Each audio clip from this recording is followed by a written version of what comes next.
Kung mahina ka, talo ka. Kung wala kang kayang gawin, aabusuhin ka ng mga taong nakapaligid sa iyo. Kahit pa sa sarili mong kadugo. Pinagpalang araw sa inyong lahat mga kabangers at mga kayanggaw. Ang kwentong ito ay tungkol sa kung paano ko nilagpasan ang lahat ng pagsubok na dumating sa buhay ko. Naranasan ito ng isang kagaya ko na akala ko'y wala ng direksyon ng buhay, pero nang dahil sa isang matinding pangyayari, isang kaganapan na naglagay sa buhay ko sa panganib, nalaman ko ang tunay kong lugar at halaga. Ako po si Emil, at ang kwentong ibabahagi ko ngayon ay kwento ng totoong buhay na kung saan sumuot sa matinding pagsubok para lang makasalba. Mga pagsubok na ginawa ng mga taong nakapaligid sa akin at ng mga nilalang na kung tawagin nila ay aswang. Muli, ako si Emil, kabanong mga kabangers at mga kayanggaw. Ito ang aking kwento. Bago nga pala magsimula ang ating kwento, sana'y mapindot nyo muna ang subscribe button at ang notification bell para lagi kayong nanonotify pag may bago tayong mga kwento. At huwag nyo rin kalilimutan mag-like at comment. Napakalaking tulong po ito sa ating channel para mas makapagatid pa kami sa inyo ng mga magaganda at mga nakakapangilabot na mga kwento. At ngayon, sa ating pagpapatuloy. Visit ka talaga kahit na kailan. Alak lang ang bibilin mo. Napatagal mo na. Saan bansa ka ba pumunta ha? Ang sabi ko dyan lang sa kabilang nayon. Tatawid ka lang ng tulay Lintik ka. Anong oras na? Inutusan kita mag-alauna. 4:00 na ngayon. Lumamig na tong mga pulutan namin Pasensya na tiyo. Sobrang dami kasing nakapila dun sa binilhan ko ng alak Kaya napatagal talaga ako. Wala akong magawa kung hindi pumila na lang din. Alam ko maraming pumipila doon kasi masarap ang alak doon Pero di ba sinabi ko naman sa'yo, hanapin mo doon si Mario at sabihin mo yung pangalan ko. Tsak ibibigay niya kagad yung kailangan mo. Ikaw kasi, tatanga-tanga ka. Hindi mo siguro ginawa kaya pumila ka ng pagkatagal-tagal. Naawa naman po kasi ako doon sa mga nakapila ng patas. Yung iba sa kanila, umaga pa lang nandun na para lang makabili ng alak. Kung makikisingit ako sa kanila, di para ko na rin silang dinaya. Nangangatwira ka ba talagang talentado ka? Anong tingin mo sa akin? Santo? Marunong maawa sa mga taong yon? Sino ba mga yon? Wala akong pakialam sa kanila. Ang akin lang, gusto kong mainom yung alak na gusto ka. Pero nang dahil sa kabagalan mo at katangahan mo, wala na ako sa mood. Palibhasa kasi ikaw, wala kang alam sa mga gantong bagay Hindi ka kasi nakapag-aral. Mang-mang! Walang kwenta! Tiyo, grabe naman yan. Napapahiya ako sa mga kainuman nyo Huwag naman sanang ganyan. Napapaya! Wala akong pakialam. Ako ang napapaya sa kanila kasi naghintay sila ng ilang oras dahil sa katangahan mo. Kung sana sinunod mo yung sinabi ko wala sanang problema. Kahit na kailan, ang hilig mong gumawa ng sarili mong desisyon. Kahit alam mo naman sa sarili mong mahina yung utak pa. Opo, di naman po ako matalinong tao Pero yung ginawa ko po pagpapakatao lang. Mas iniisip ko po yung patas kaysa sa maging matalino at madiskarte. Yung po kasi yung turo sa akin ng tatay ko noon Yun ang turo sa iyo ng tatay mo? Kaya tingnan mo, namatay na lang yung tatay mo. Hindi man lang nakaranas ng magandang buhay. Puro kasi kabaitan ang ginagawa. Hindi gumagamit ng utak.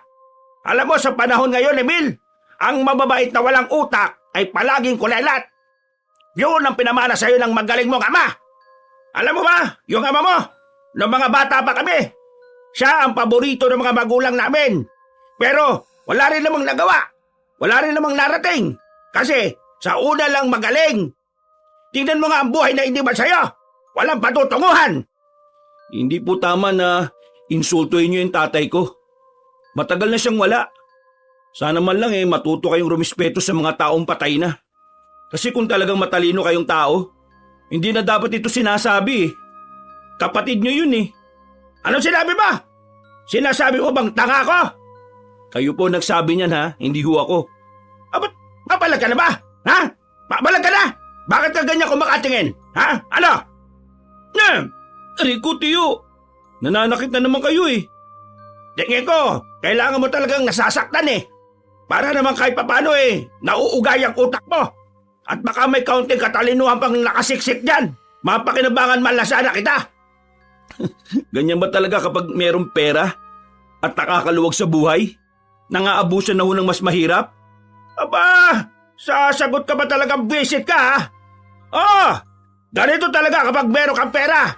Kapag meron kang utak. Kaya kung ayaw mong malubog sa kumunoy ng kahirapan at katangahan mo, matuto kang gumamit ng utak. Maliit na nga lang yung utak mo, hindi mo pa gamitin. Mais ka na nga sa harapan ko. Baka malumpo pa kita. Sana, balang araw, pagsisihan nyo rin lahat ng ginagawa nyong mali sa kapwa nyo. Hindi po yung magiging tama kahit na kailan, Tiyo. Pamangkin nyo po ako. Kapatid nyo po ang tatay ko. Kaya kahit sana minsan lang ituring nyo naman akong kadugo nyo. Puro ka drama. Wala akong pakialam sa'yo. Hindi kita kargo. Tingin ko sa'yo rito, utusan. Yun lang. Kahit na kailan, hindi ako magkakaroon ng kahit na anong pake sa kagaya mong patabon. Nang dahil sa tatay mo naging miserable ang buhay ko noon. Ngayong naging matagumpay ang buhay ko ngayon hindi ko hahayaan na makinabang ka ron. Dahil anak ka ng taong kinamumuhian ko. Layas! Baka mapatay pa kita. Ang pangit-pangit mo. Maliw ka na! Sumisigaw na baho mo! Nagtawanan na lang ang mga kainuman ni Tiyo sa bakuran niya, Kabanong. Wala na akong nagawa kundi ang maglakad na lang palabas ng paika-ika.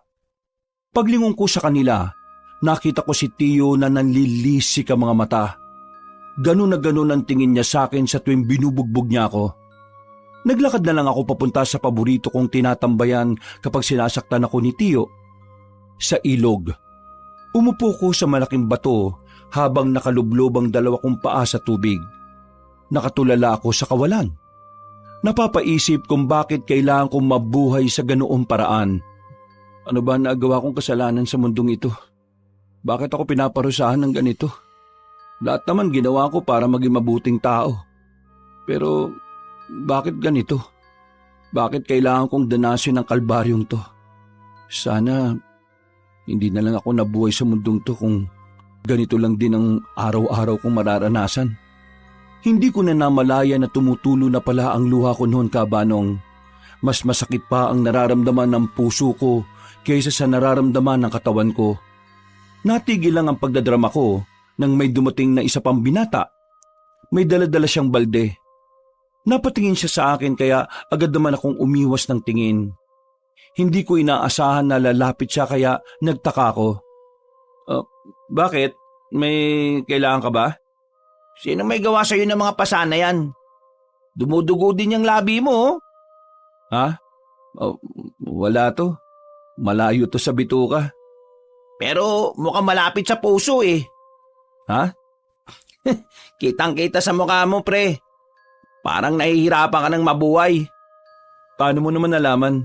Manghuhula ka ba? Pipi yung mama ko. Mama mo? Pipi? Anong kunik? Siya ang kinalakihan ko dahil iniwan kami ng papa ko. At dahil nga hindi siya nagsasalita, nasanay ako na binabasa ang nararamdaman niya sa pamamagitan lang ng mga mata niya. Kahit hindi niya sabihin sa akin, nalalaman ko kung kailan siya nasasaktan at nahihirapan. Siguro dahil sa ganun, madali na lang para sa akin na basahin ang nararamdaman ng isang tao sa pamamagitan ng pagtingin sa mga mata. Ganun ba? Ngayon, ayos naman ba mama mo? Oo, ayos na siya. Wala nang sakit. Wala nang hirap. 5 taon nang nakalilipas mula nang pumanaw siya. Pero habang buhay siyang nananatili dito sa puso ko. Tama ka sa sinabi mo. Nahihirapan na ako mabuhay. Mahirap naman talaga mabuhay sa ganitong mundo. Mas mahirap kapag wala ka ng malapitan o makapitan. Mas mahirap kapag yung mismong kadugo mo yung pilit na binabaong ka sa lupa Kadugo mo ba yung may gawa ng mga pasangyan? Oo, tsuhin ko. Hindi kita pipiliting magsabi kung bakit Hindi naman tayo magkaibigan at magkakilala. Pero alam mo, isa sa mga natutunan ko sa nanay ko, minsan Mas maayos pang makitungo ang mga taong hindi mo naman kilala kaysa sa mga taong inaakala mong katuwang mo sa buhay. Kaysa sa mga kadugo mo o kamag-anak. Siguro, ganun nga. May mga taong nasa paligid mo na maayos ang trato sa'yo. Ako kasi wala eh. Sa lugar namin, wala akong kakampi. Mag-isa lang ako. Lahat ng tao tingin sa akin basura. Dahil sa tiyuhin ko na kung ano-anong pinagkakalat. Sirang-sira ako sa mga tao. Kaya, ang hirap. Ang hirap lumaban ng patas. Minsan nga, naiisip ko, ano kaya kung sumunod na lang ako sa mga magulang ko? Patay na rin kasi sila eh. Naisip ko rin yan dati. Kaso, napagtanto ko, kapag ginawa ko yun, tapos nagkita kami ng nanay ko sa langit, wala akong magawang may kukwento sa kanya. Mas lalo lang siyang mahirapan, masasaktan. Dali lang sabihin yan, tol, no? Kahit papano kasi, may mga tao yatang tumutulong sa'yo. Sa akin kasi wala talaga eh. Para akong nabubuhay sa impyerno. Ay, Ronnie nga pala ako. Ronnie, ako naman si Emil. Emil, kapangalan mo yung kapitbahay namin na maingay eh. Salamat ah. Salamat saan? Salamat sa pakikinig. Iba pala pakiramdam kapag meron kang nasasabihan. Wala yun. Pinakinggan mo rin naman yung mga sinasabi ko eh. Teka, taga rito ka ba? Parang hindi naman kita nakikita dito. Kita mo yun. Taga ron ako sa kabilang nayon. Nakarating lang ako rito para kumuha ng tubig. Ipapainom ko sa mga alaga kong kambing. Mas masigla kasi sila kapag galing dito yung iniinom nila eh. Kabanong, hindi ko inakala na yun na pala ang pagsisimula ng pagkakaibigan namin ni Ronnie. Lumipas ang isang linggo, mas naging malapit kami sa isa't isa. Parang kapatid na kaagad ang turingan naming dalawa. Madali kami nagkakasundo dahil ang dami-dami naming pagkakapareho. Lalong-lalo na sa pagiging ulila. Grabe, ang saya-saya pala rito sa inyo kapag pista eh, no? Mas masaya sa bahay, ang daming pagkain. Daming niluto ni tite. Nako, gusto ko na matikman mga yun. Nagugutom na rin ako eh. Kakain tayo ng marami ngayon, tol. Sobrang saya ko noon, Kabanong. Yung mga pagkain kasi na hindi ko natitikman sa poder ng tiyo ko, doon ko palang talaga matitikman. Madalas kasi, puro na lang sabaw at kanin lang ang kinakain ko sa bahay. Nasanay na lang yung bibig ko sa matatabang na pagkain. Pagdating namin sa bahay ni Ronnie, hindi ako makapaniwala sa mga nakikita ko. Ang daming nakahain sa mahaba nilang lamesa. Ang babango. Tingin ko palang natatakam na ako. O tol, bakit parang nahihiya ka? Ayos ka lang ba? Tol, ang daming pagkain. Ngayon na kasi ako makakatikim ng ganito kasarap, tol eh. Masaya lang ako. Magsawa tayo dito ngayon. Tara na, kain na tayo. Pakiramdam ko noon, pansamantala ako nakalaya sa impyerno na gawa ng tiyuhin ko.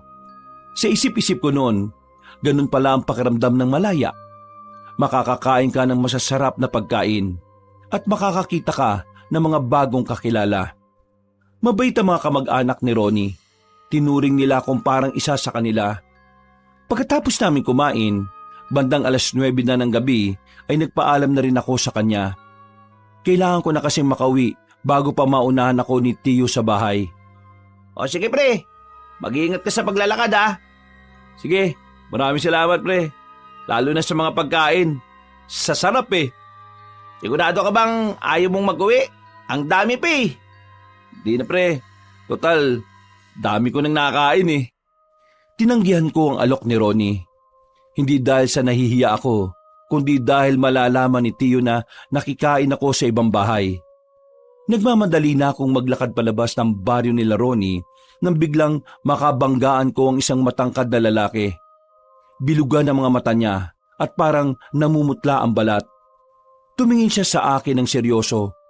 Hihingi sana ako ng paumanhin pero nagmamadali na siyang maglakad. Napapailing na lang ako at saka binilisan ng pag-uwi. Pagdating sa bahay, naunahan ako ng tiyuhin ko. Nakaupo siya sa harapan ng lamesa. Napapahila mo sa mukha dahil sa inis. Saan ka na naman galing, ha? Sa ilog lang po, tiyo. Tinanaw ko lang po yung mga nagtutugtugan sa kabilang nayon. Wala pang sinaing, ha? Alam mo naman, galing ako sa sabong at ganitong oras ang uwi ko. Bakit wala pang sinaing? Wala pang pagkain? Ang sabi niyo po kasi kanina bago kayo umalis, wag na ako magsaing kasi sa labas na kayo kakain di ba? Wala akong sinabing ganon. Ang sinabi ko, baka hindi ako makauwi, kaya wag ka na magsaing ng marami. Nang marami! Hindi ko sinabing wag ka magsaing. Kahit na kailan talaga, napakatanga mong umintindi. Inutil ka talaga eh. Pasensya na ho, tiyo. Pasensya na ho talaga. Pasensya! Sinira mo na naman ang mood ko, Emil. Talo na nga ako sa sabong. Ganito bang ibubukat mo sa akin? Halika nga rito. Bakit po, tiyo? Basta lumapit ka rito, visit ka. Kahit natatakot ay napilitan na lang din akong lumapit, Kabanong. Bigla na lang niya akong sinampal ng malakas. Muntikan pa akong mawala ng balanse. Buti na lang ay nakatukod kagad ako sa lamesa. Masama araw ko kaya kailangan kong kumain. Kapag wala kang naihandang pagkain sa akin ngayong gabi, lulumpuin kita. Naintindihan mo? Opo, tiyo. Agad na lang din akong kumilos ng mga oras na yon. Mabuti na lang at may itlog pang natitira at yun ang niluto ko para sa kanya. Kinain naman niya yon, kaya nga lang wala naman lang siyang itinira para sa akin. Buti na lang talaga at busog ako ng mga sandaling yon. Napabuntong hininga na lang ako, Kabanong, pero ang mahalaga na lang noon sa akin ay naging kalmado na rin siya kalaunan. Makalipas ang ilang mga araw, nawalan ako ng pagkakataon na makalayo-layo. Palagi kasing nasa bahay si Tiyo. Palagi siyang may mga bisita at mga kainuman. Isang beses, nautusan na naman niya akong kumuha ng paborito niyang alak. Pero sa pagkakataong ito, sa ibang baryo naman. Nakatanggap daw siya kasi ng impormasyon na sa baryong yon ginagawa ang mga alak. Hindi ako pamilyar sa lugar na sinasabi niya. Yun ang unang beses na may narinig ako na ganoong baryo. Pero dahil takot ako masaktan na naman, sinunod ko ang utos niya. Sinubukan kong magpasama kay Ronnie noon. Ang kaso nga lang, hindi siya nakasama dahil may sakit siya nung araw na yon. Ibinaba ako ng tricycle sa bungad ng Baryo Silong. Ang layo ng baryong yon sa baryo namin. At ang baryong yon ay nasiliblib na parte na. Yung arko nga na nasa bungad, ginagapangan na rin ng mga halaman. Parang lumang-luma na ang baryong yon. Pumasok ako sa loob. Wala akong ganong makitang bahay. Pero nang lumiko ako sa isang kanto, doon ko na napapansin ang pagiging kakaiba ng lugar. Bakit parang sobrang tahimik dito? Parang wala namang tao sa mga kabahayan na yan. Naglakad ako ng mabilis para lumapit doon. Tiningnan ko ang mga bakuran. Walang mga tao. Sumilip din ako sa mga bahay, pero wala talaga akong nakita. Medyo kinakabahan na ako ng mga sandaling yun, Kabanong. Kaya ang nasa isip ko noon, baka ibang baryo ang sinasabi ni Tiyo. Palis na sana ako na makarinig ako ng mga nagpapalakpakan. Hinanap ko kung saan nagmumula ang mga palakpakan hanggang sa makarating ako sa isang malawak na kapatagan. Doon ko na nakita ang mga tao. Nagtitipon-tipon sila. Parang may mahalaga silang pinag-uusapan. Aalis na sana ako dahil hindi naman ako interesado. Ang kaso nga lang, meron akong narinig na talaga namang nakapukaw ng atensyon ko. Malapit na ang ating pagbabalik. Kaunting sandali na lang. Kaunting hintay na lang, mga kapatid. Sa oras na makumpleto na natin ang mga alay, magkakalooban na rin tayo ng Panginoon ng karapatan na maghasik ng lagim. Ipaparanas natin sa mga tao ang galit nating mga aswang. Pagbabayaran nila ang ginawa nila sa mga ninuno natin. Nagtitindigan ng mga balahibo ko ng mga sandaling yung, Kabanong. Hindi ko pa man sigurado noon kung totoong mga aswang sila, pero kinikilabutan ako ng malala. Sa sobrang pagkataranta, nasagi ko ang mga nakasandal na kawayan sa gilid. At nang dahil doon, narinig ako ng mga naroon. Sinong nariyan? Wala na akong sinayang na pagkakataon. Kahit nangihina ang tuhod ko, nagmamadali akong tumakbo paalis. Akala ko'y hindi na nila ako masusundan. Pero nabahala ko nang makita kong may mga tumatakbo na rin para habulin ako. Binilisan ko lalo ang takbo ko hanggang sa makapasok na nga ako sa kagubatan. Akala ko ay lulubayan na nila ako. Pero nagkamali ako, Kabanong. Dito na nila ako naabutan. Huwag kayong lalapit. Papalo ko sa inyo tong hawak ko sanga. Pinadala ka ba ng mga tao para mag-espiya? Hindi ko alam ang sinasabi nyo. Ang sabi lang ng tiyo ko bibili ako ng alak. Yun lang ang pakay ko dito. Alak? Pwes, walang alak sa baryo namin. Ang meron lang, kamatayan! Umangil ang mga aswang habang lumalapit sa akin. Sa kakatras ko, hindi ko na namalaya na nadulas na pala ako pababa sa bangin. Hindi naman malalim ang bangin na yon, Kabanong, pero sa kamalas-malasan, sumabit ako sa mga sangang nakausli. Sugatan ng katawan ko dahil doon.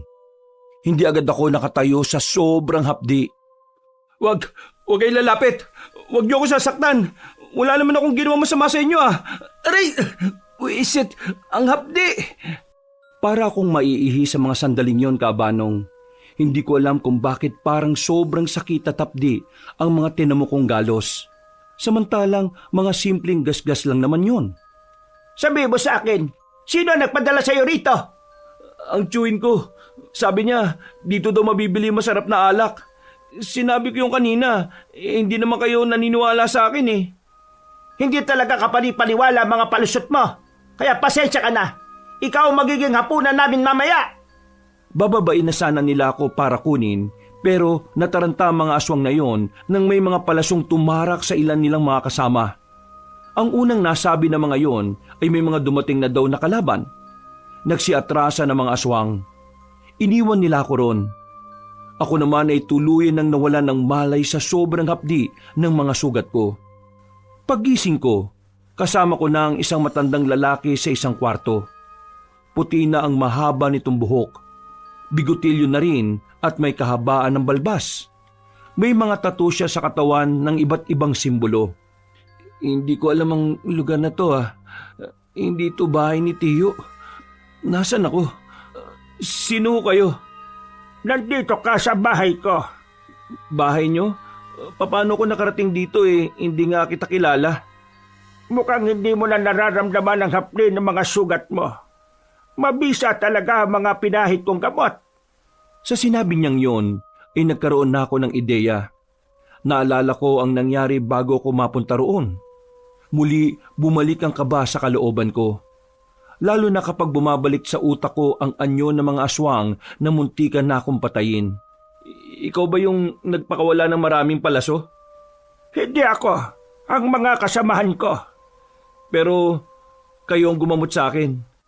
Espesyalista rin ako sa panggagamot. Maraming salamat po. Ako naman ang magtatanong. Anong ginagawa mo sa lugar ng mga aswang? Lugar ba talaga yun ng mga aswang?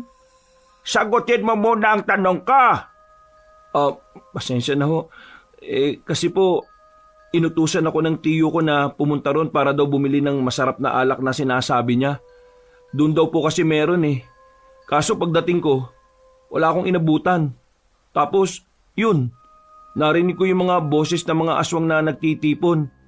Nung una, wala naman akong ideya kung anong meron. Kaya ang ginawa ko, nakinig ako sa kanila. Kaso, nalaman nilang nandun ako Totoong may masarap na alak na mabibili doon. Pero wala na yun ngayon. Nang makuha na ng mga aswang ang baryo na yon, lahat ng tao ay nag-alisa na. Yung iba naman, pinagpapapatay na ng mga aswang. Ay, grabe naman po yan. Totoo pala talagang mababangi sila. Maswerte ka kasi naabutan ka namin habang nagro-ronda kami. Maraming salamat po talaga. Baka wala na ako kung hindi po kayo dumating. Yang mga pasa mo sa mukha, hindi yan dahil sa pagkalaglag mo sa bangin. Saan mo nakuha yan? Wala po yan. Sa tiyuhin mo? Paano niyo po nalaman? Nananaginip ka kanina. Umiiyak ka habang binabanggit ang pangalan ng tiyuhin mo. George, Agad akong nakaramdam ng lungkot ng mga oras na yon, Kabanong. May kasama rin yung takot. Dahil hindi ako nakabalik kagad sa amin. Siguradong malalagot na naman ako kapag umuwi ako sa amin. sinasaktan ka ba niya para pasunurin sa mga utos niya? Wala naman po akong magagawa eh. Siya na lang yung nag-iisang tao na tumanggap sa akin. Kung wala rin naman siya, wala rin naman ako matitirhan eh. May magagawa ka pa. Takot ka lang. Nakulong ka kasi sa ideyang dapat kinatatakutan mo siya dahil akala mo siya lang ang merong ka sa mundo. Alam mo kung anong kailangan mong gawin para makalis ka sa problemang yan. Alamin mo kung anong tunay mong halaga. Kapag naalaman mo yon, mas mauunawaan mong dapat mas una mong pinagsilbihan ang sarili mo kesa sa ibang tao. Magpalakas ka. Sa mundong ito, ang mga mahihinang tao ay parang inaabuso. Ang mabubuting tao ay palaging ginagawang mahina. Sinasabi niyo po ba na dapat maging masama na lang ako? Hindi. Sinasabi ko lang na hindi mo kailangang maging mabuti sa mga taong hindi naman mabuti ang trato sa iyo. Ang kabutihan ay para lang sa mga taong karapat dapat pag-alayan. Huwag mong sayangin ang buhay mo sa mga taong walang magandang may dudulot sa iyo. Iligtas mo ang sarili mo. Natameme ako sa mga narinig ko, Kabanong. Alam ko naman sa sarili ko na tama ang sinasabi niya. Pero hindi ko maintindihan kung bakit parang natatakot pa rin akong kumawala. Parang takot akong hanapin ang kapayapaan na mag-isa. Makakatayo ka na. Pwede ka nang makauwi. Pero bago yon, gusto ko lang sabihin sa iyo na kung sakaling gusto mong maging matapang at matibay, bumalik ka rito at tutulungan kitang hulmahin ka. Ano nga po palang pangalan niyo uli? Hindi ko sasabihin.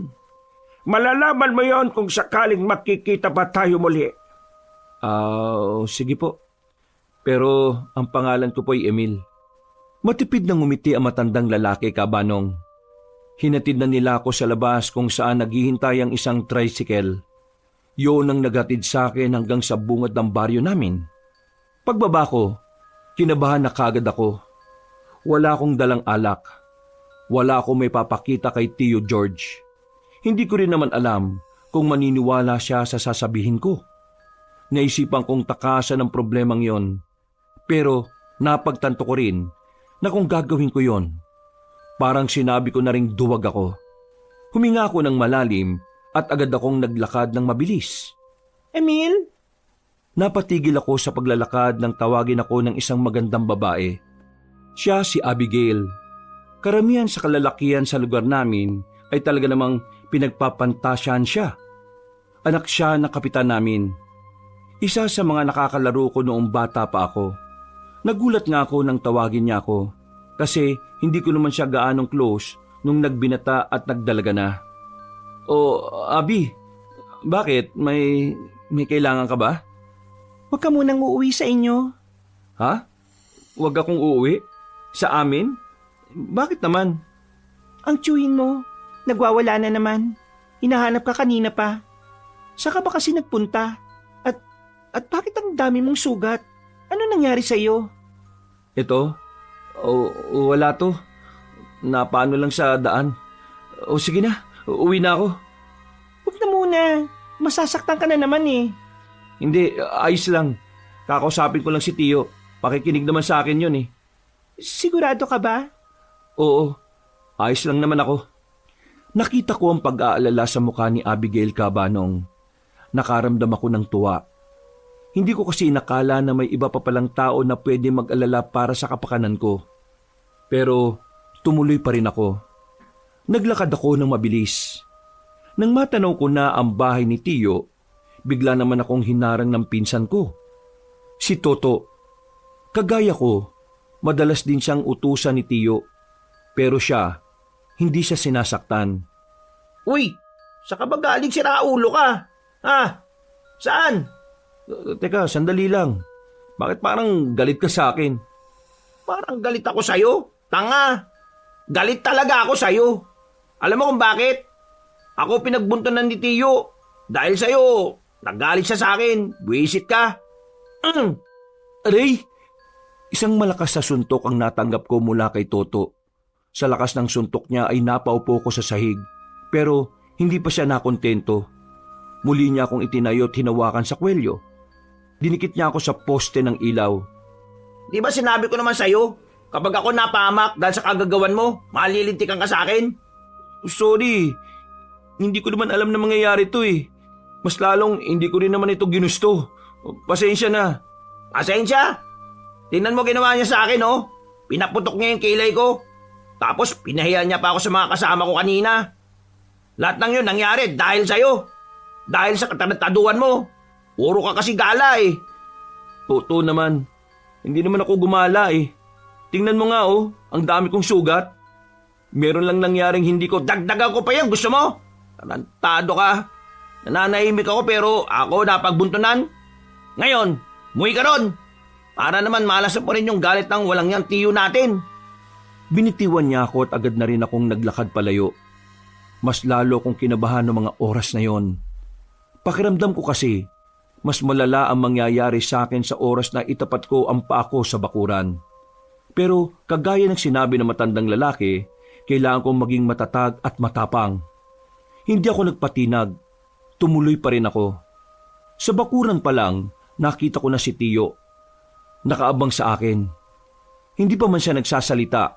Ramdam na ramdam ko na ang matindi niyang galit. Emil! Emil! Emil, alam mo ba kung anong oras na ngayon? Magpapaliwanag po ako, Tiyo. 10:00 na ng gabi. Anong oras kita inutusan, ha? Ngayon ka lang umuwi. Ngayon lang kung kailan wala nang kasama ko. Ano ba talagang problema mo, siraulo ka, ha? Ano? Sinasadya mo ba talaga ito dahil gumaganti ka sa akin? Pinapaya mo ba ako, ha? Hindi po, Tiyo. Wala po akong ganong intensyon. Ang totoo po kasi nangyari niyan eh. Magdadaylan ka na naman ng walang kwenta. Halika nga rito. Nanlilisik ang mga mata ni Tiyo nang lumapit siya sa akin.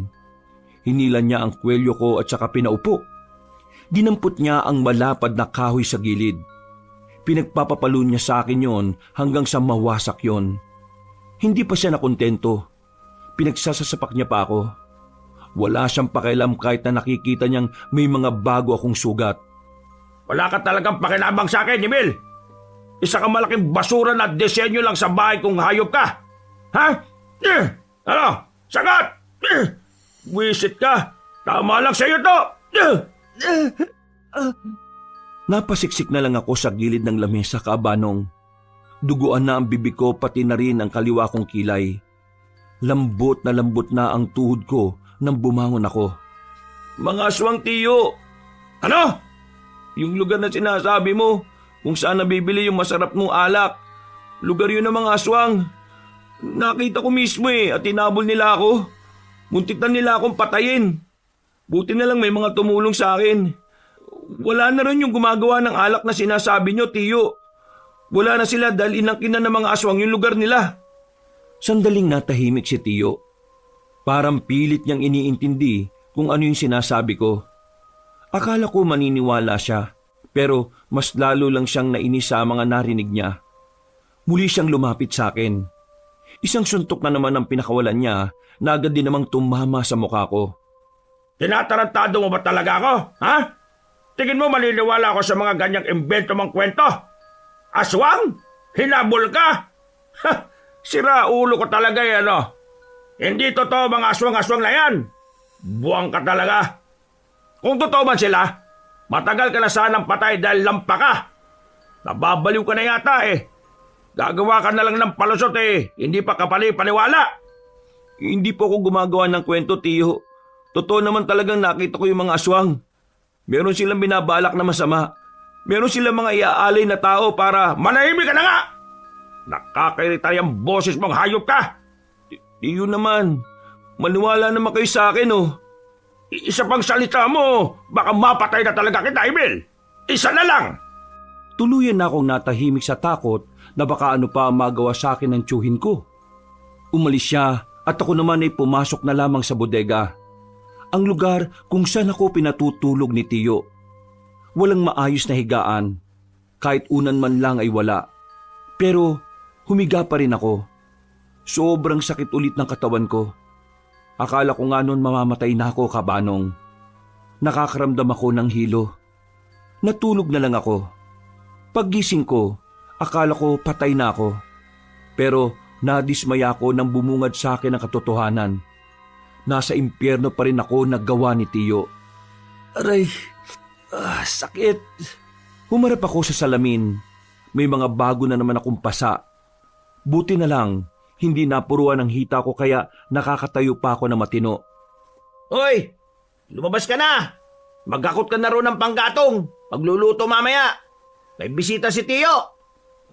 Bisita? Na naman? Gusto mo umangal? Bakit hindi ka magsabi sa kanya? Ikaw na lang ang maghanap ng kahoy. Ayoko na rito. Wow Kung makapagsalita to, akala mo naman kung sino. Bakit? Saan ka pupunta? May matutuluyan ka ba? Wala. Mas maganda nang magpalaboy-laboy kaysa may bahay ka nga. Pero mga demonyo naman ang mga kasama mo. Aba, parang tumatapang ka na yata ngayon ha? Naalog na ba yung utak mo? Siguro nga naalog na utak ko. Tapos napagtanto ko kagad bigla na ayaw kong gumaya sa'yo. Utusan lang habang buhay. Ano sinabi mo? Lalapit sana siya sa akin pero bigla kong dinampot ang bote sa gilid. Binasag ko yun at itinutok sa kanya ang talim. Hindi niya inaasahan ang gagawin ko, Kabanong. Nanlalaki ang mga mata niya at napagilid na lang siya para padaanin ako. Pakisabi kay Tiyo, ayaw ko na rito. Mas gugustuhin ko pang maging palaboy kaysa kasama kayo rito. Wala kang utang na loob. Matapos kang patirahin dito, ganyan na isusukli mo sa kanya? Ano? Utang na loob? Hindi pa ba sapat yung paghihirap ko dito bilang kabayaran? Wala na akong utang na loob sa kanya. Sa kahit sino sa inyo. Ayoko na. Kung gusto mo maging utusan, bahala ka. Hindi ko kinuha mga gamit ko dahil makikita ako ni Tiyo sa loob. Nagmamadali na lang akong lumabas. Napapatingin pa sa akin ang mga tao sa nadadaanan ko. Lahat ay nagbubulungan, pero wala na akong pakialam sa kanila. Ang tanging nasa isipan ko na lang noon ay makaalis at makapagsimula ng bagong buhay. Lintik na yan. Tingnan mo nga nangyari sa'yo, oh. Tapos sasabihin mo sa akin ngayon, ayos ka lang. Tingnan mo, para kang binugbog ng 10 maskuladong tao eh. Pre, hindi normal yan. Ireklamo na natin yung tsuhin mo. Hindi nagawain ng normal na tao yung ginawa niya sa'yo eh. Demonyo na siya eh, oh. Gusto ko nang umalis doon. Kaya ayoko na sana magkaroon pa ng koneksyon sa kanya. Kaya, wag na. Isa pa, kanino ko magsusumbong? Kakampi niya pati mga pulis. Pati na rin si Kapitan. Napipiko na ako dyan sa tsuhin mo eh. Pati yung pinsan mo na isa. Pag nakita ko talaga yan, papasagi ko mukha niyan eh. Nako, hindi na bro kailangan. Anong di na kailangan? Kung hindi mo kayang gawin yon sa kanya, kasi mabait ka, ibahin mo ako. Hindi ako mabait sa lahat. Hindi naman sa ganon, tol. Ayaw ko lang talaga na madamay ka pa sa problema kong to. Napabuntong hininga na lang si Ronnie. Ramdam ko naman na nag-aalala lang siya sa akin. Pero para sa akin, mas lalo lang gugulo kapag gumanti pa ako. Sa amin ka na lang kaya tumira muna. Mag-isa lang naman ako sa bahay eh. Ay, hindi. Wag na pre. Nakakaya na no. Ang dami mo ng tulong na binigay sa akin. Ayoko nang maging pabigat sa ibang tao. Huy, tumigil ka nga. Ibang tao pinagsasabi mo dyan. Hindi ka naman ibang tao sa amin ah. Isa pa, kung hindi sa amin, saan? Saan ka ngayon pupunta? May kilala ako.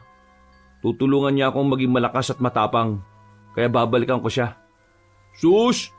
Sino naman kaya yan? Pre, medyo mawawala ako ng ilang araw. Pero pagbalik ko rito, sisiguraduhin kong ayos na ako.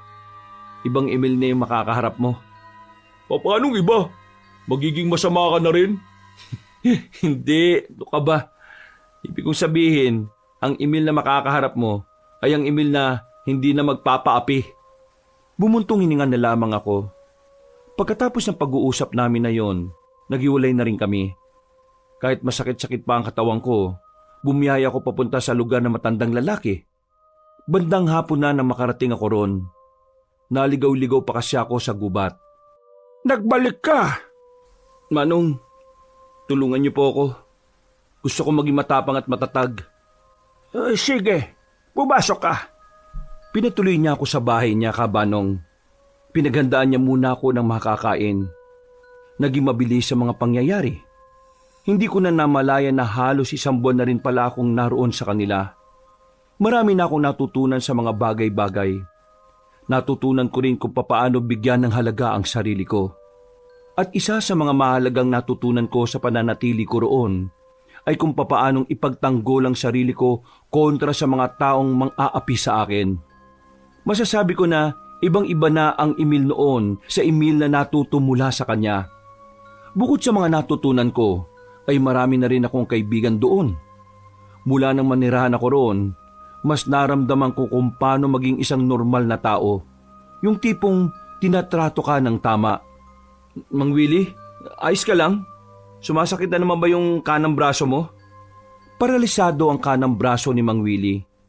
Hindi pa niya nasasabi sa akin ang dahilan kung bakit, pero palagay ko, may nangyaring hindi maganda noon kaya siya nagkaganon. Hindi na niya magamit ang kanang braso niya.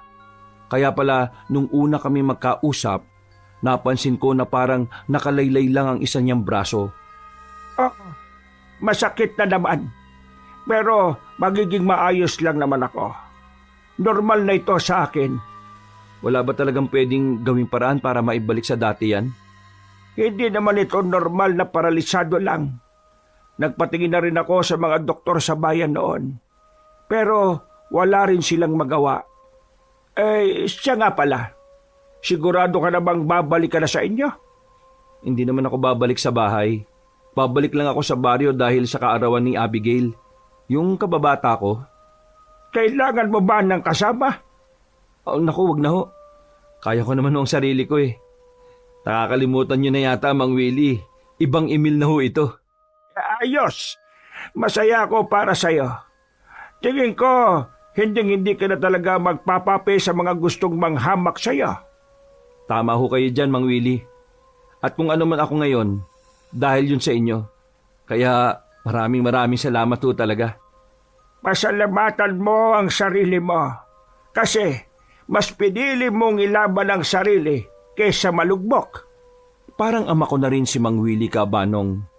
Kahit na 4 na linggo pa lang kami nagkakasama, yung turingan namin sa isa't isa ay para talagang magkadugo. Hindi ko alam pero sobrang gaan talaga ng pakiramdam ko sa kanya. Siguro dahil una pa lang, naintindihan na talaga niya ang mga pinagdaraanan ko. Pagsapit ng 3:00 ng hapon, nagpaalam na rin ako kay Mang Willie at sa iba naming kasamahan. Bumiyaya ako papunta sa baryo namin. Aminadong kinakabahan ako noon, Kabanong. Alam ko kasing pwede ko ring makita si Tio at si Toto doon. Pero wala na akong pakialam. Ang tanging iniisip ko ay kung papaano ko maibibigay ang regalo ko kay Abigail. Pagdating ko doon, natanaw ko kagad ang bahay nila Abigail. Marami-rami na mga bisita. Nang makita ko si Abigail ay gumaan ang pakiramdam ko. Agad din naman siyang lumapit sa akin. Uy, Emil! Wow ah! Ang laki na ng pinagbago mo mula nung nawala ka sa bahay ng tiyo mo. Tingnan mo, tumaba ka ng kaunti. Medyo malaki ang muscle mo ah. Ayos ah. Ano ka ba? Ako pa rin to, no? Ay, ito nga pala. Hala, ano yan? Bomba! Para sabog tayong lahat dito. Ikaw ah, marunong ka na rin magbiro ngayon ah. Basta, buksan mo na lang kapag nasa loob ka na ha. Pasok ka, may pagkain sa loob. Ay, hindi na ako magtatagal. Dumaan lang talaga ako para batiin ka at ibigay yung regalo ko sa'yo. Alam mo naman siguro kung bakit ayaw ko muna rito sa atin. Natatakot ka pa rin ba sa tiyo mo? Hindi naman ako sa natatakot.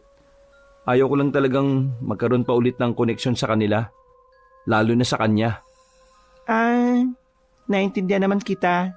Pero maraming salamat dito ah. Alam mo, masaya ako sa regalo mo. Tio, nandito pala yung magaling mong pamangkin, oh. Matapos mawala ng halos isang buwan, lumitaw. Kung sa bagay, lumulutang naman talaga ang mga basura eh. Ay, anong ginagawa mo rito? At may lakas ka pa talaga ng loob magpakita ha? Ang kapal talaga ng mukha mo. Sa pagkakaalala ko, wala naman akong ginawang masama. Kaya wala akong dapat na ikahiya. At walang dahilan para hindi ako pumunta rito. At talagang kinakaya mo nang sumagot-sagot sa akin ha? Bakit? Anong pinagmamalaki mo? Nagkaroon ka lang ng kaunting muscle, akala mo kung sino ka na. Sandali lang po. Kaarawan ko po ngayon. Huwag naman po sana kayong gumawa ng eksena rito. Wala naman kasing ginagawa masama sa inyo si Emil eh. Nandito lang siya para iabot ang regalo sa akin. Aba, may regalo siya sa'yo.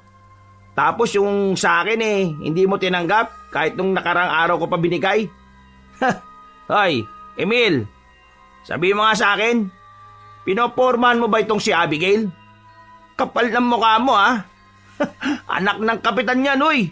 Eh ikaw, anak ka lang ng ano? Anak ako ng mabuting tao. Ikaw, anak ka ng siraulo at pamangking ka ng demonyo. Ay, magdanda ka ng pananalita mo, Emil, ha? Baka mabigwasan kita ngayon. Abigail, pasensya na ha.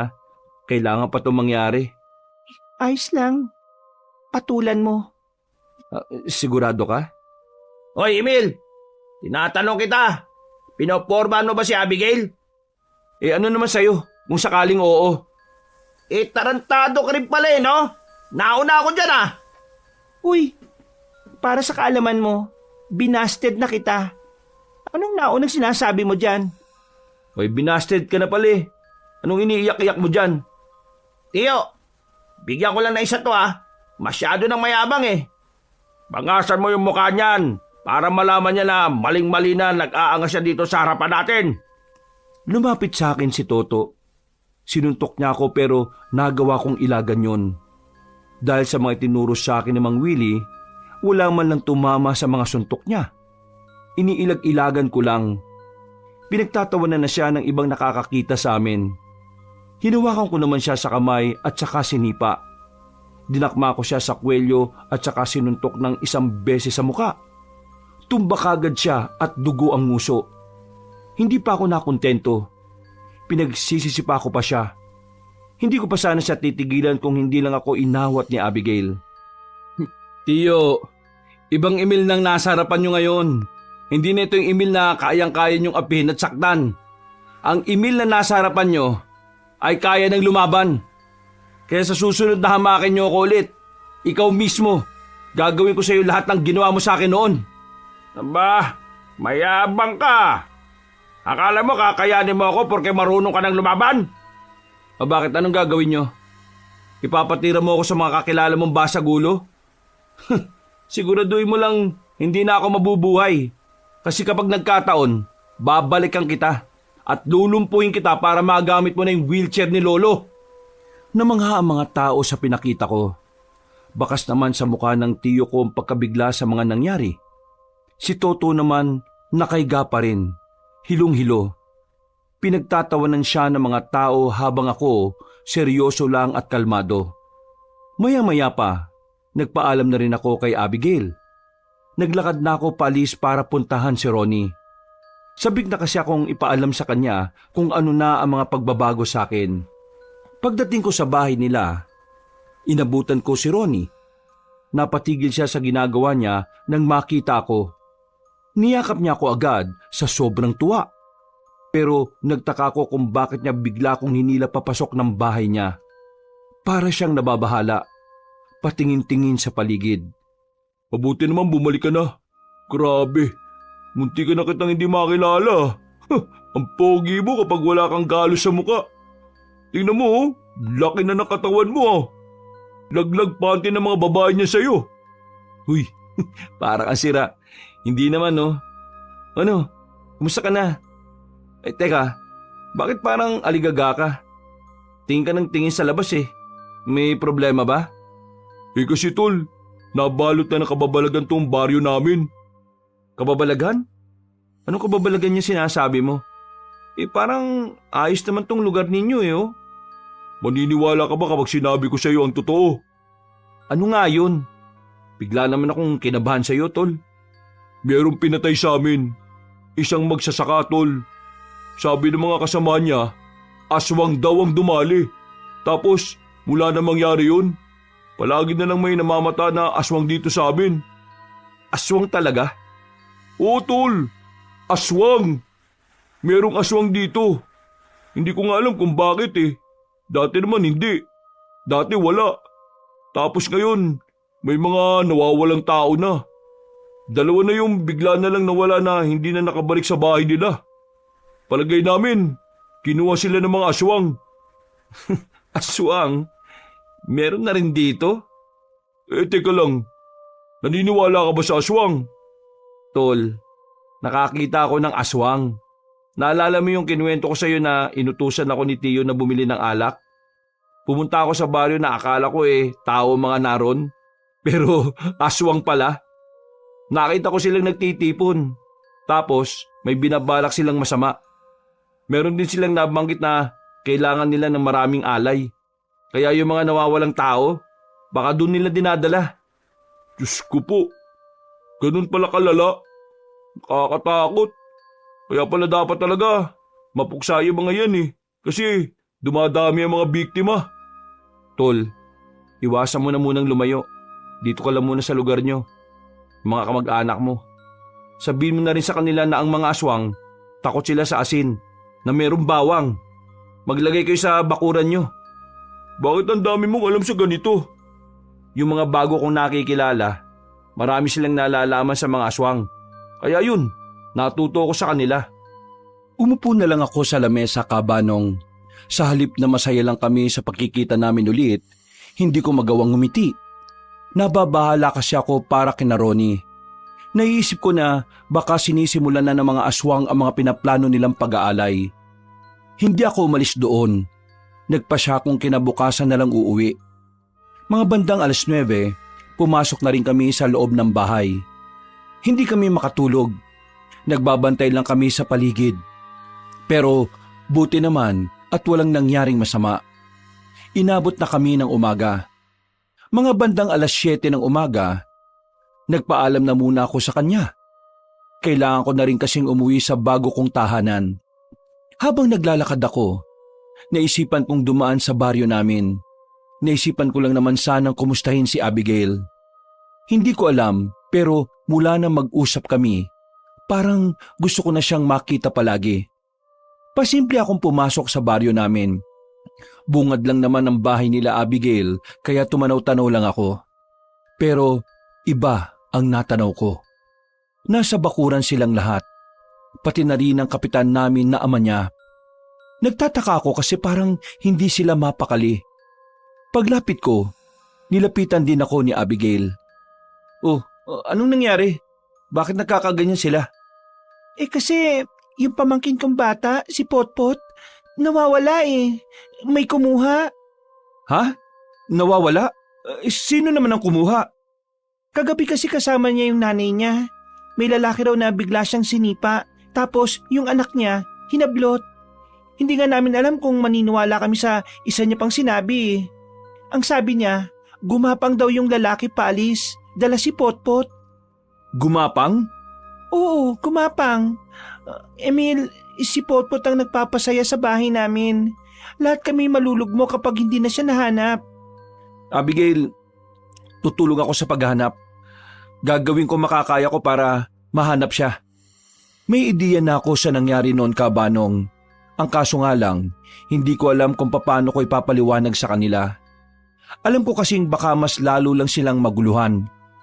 Samantala, kasama ko si Abigail sa paghahanap.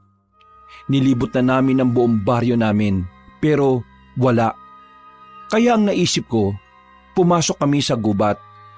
Palagay ko kasi, doon idinaan ang batang si Potpot. Ano kayang ginagawa ni Potpot ngayon? Baka sinasaktan na siya, Emil. Ipagdasal na lang natin na sana walang masamang nangyari sa kanya. Maya-maya'y bigla silang may narinig na kaluskos. Ha? Ano yun? Magtago tayo. Bakit? Ano bang meron? Basta, mamaya ako nipapaliwanag sa'yo. Nagtago kami sa likuran ng halamanan. Mga ilang sandali lang may dumating na isang lalaki. Walang damit pang itaas. Nakasuot lang ng maong na pantalon. Unang napansin ni Abigail ay ang mahahabang kuko ng lalaki. Pati na rin ang pagiging kulubot ng mukha nito. Tinakpan ko na ang bibig ni Abigail para hindi siya makalika ng kahit na anong ingay. Nang makalagpas na ang aswang, ay saka ko na lang siya pinagsalita. Ano yun? Bakit ganun siya? Tao ba yun? Maniniwala ka ba kapag sinabi kong hindi yan tao? Ano? Aswang. Aswang yun? Grabe. Oo, aswang. At malaki ang tsansa na aswang ang kumuha sa pamangkin mo. Kaya sundan natin ang aswang na yun. Baka makita natin si Potpot. Teka, naguguluhan ako eh. Parang ang bilis naman ng mga nangyayari. Paano naging aswang ang kumuha sa pamangkin ko? Mahabang kwento. Basta, nalaman ko na may balak silang manguha ng mga tao para ialay. Kung ayaw mong mapasama si Potpot doon, tara, sundan na natin yung lalaking yun. Alam kong nawiwindang pa si Abigail sa mga nangyayari, Kabanong. Pero wala na akong oras para magpaliwanag sa kanya noon. Sumunod na kami sa naglalakad na aswang. Hindi nagtagal, narating na rin namin ang isang bahay.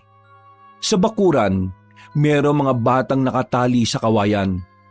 May nagbabantay na 2 lalaki. Palagay ko, mga aswang din yon.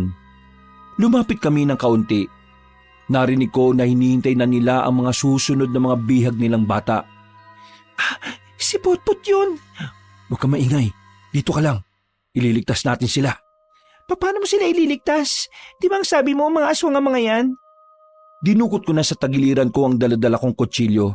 Nanlaki ang mga mata ni Abigail dahil hindi niya inakalang may daladala pala akong patalim. Bakit kami dalang ganyan? Diyos ko ka naman. Para sa mga ganitong senaryo. Dito ka lang ha. Lalapitan ko na sila. Baka naman mapaano ka. Magtiwala ka lang sa akin. Ang isipin mo lang, kailangan mailigtas natin ang pamangkin mo. Gumapang ako palapit sa gilid ng bahay. Hindi nila ako naramdaman. Nang bumangon ako, ay mabilis kong nilapitan ng isang aswang na nakatalikod. Hinila ko siya papunta sa eskinita at saka pinagsasaksak sa tagiliran. Medyo napatigil pa ako sandali kasi napagtanto ko na kinaya ko palang manaksak. Nang mapatay ko na ang isang aswang na yon, isusunod ko na sana ang isa. Pero inabangan na pala niya ako sa bakuran. Inatake niya ako. Nabitiwang ko ang kutsilyo.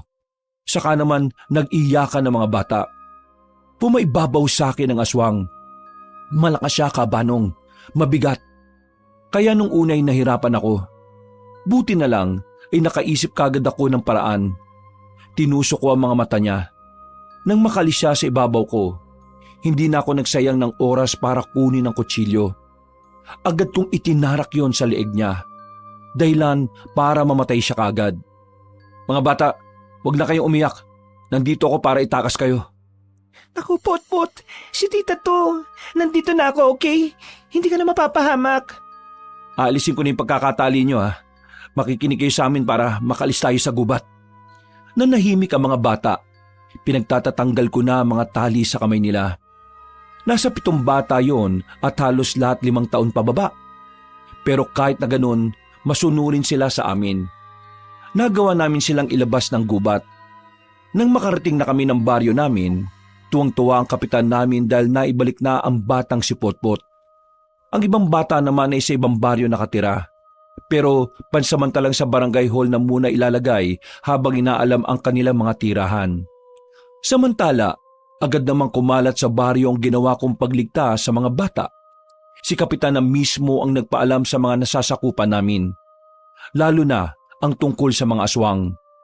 May ibang hindi pa rin naniniwala, pero karamihan ay kumbinsido na totoo ngang may aswang na gumagala na sa mga baryo. Abigail, o paano? Mauna na ako ha. Pakisabi na lang kay kapitan na nakaalis na ako. Sigurado ka bang hindi ka napapasok sa loob? Gusto kang makasama ni Papa sa hapunan bilang pasasalamat. May kailangan pa kasi akong asikasuhin eh. At yung nangyari kanina, ipapaalam ko sa mga kasama ko. Porke niligtas mo yung mga bata? Akala mo kung sino ka na? Napalingon ako sa likuran nang marinig ang boses na yon ni Tiyo. Bumuntong hininga na lang ako. Ayaw ko na kasi talaga ng gulo nung oras na yon. Pero Mukhang sinusubok talaga ako ng panahon. Palis na ako. Ayaw ko na ng gulo, Tiyo. Kaya hayaan mo na ako. Makukulong ka sa ginawa mo kay Toto. Akala mo wala lang yon? Mas malala pa rin ang ginagawa mo sa akin dati. Ibig sabihin, ipapakulong din kita? Kaya mo ba? Malamang hindi. Marami kang kapit eh. Matapang ka lang naman kasi marami kang koneksyon. Pero ang totoo, basang sisiw ka rin kapag wala kang kakilala. Yung mga aswang, paano mo napaniwala si Kapitan doon? Ito to sila eh. Kahit tanungin mo pa yung mga bata, kahit tanungin mo pa itong si Abigail. Mga bata yan eh. Malamang sasabihin yan, oo. Yang si Abi, mukhang ginayuman mo na yan eh. Gusto mo rin yata masaktan eh. Tinatakot mo ba ako? Hindi. Sinasabi ko lang kung anong kaya kong gawin. Natigil ang usapan namin nang biglang may dumating na matandang babae. Ayon sa kanya, merong aswang na humablot na naman ng bata sa bandang simbahan.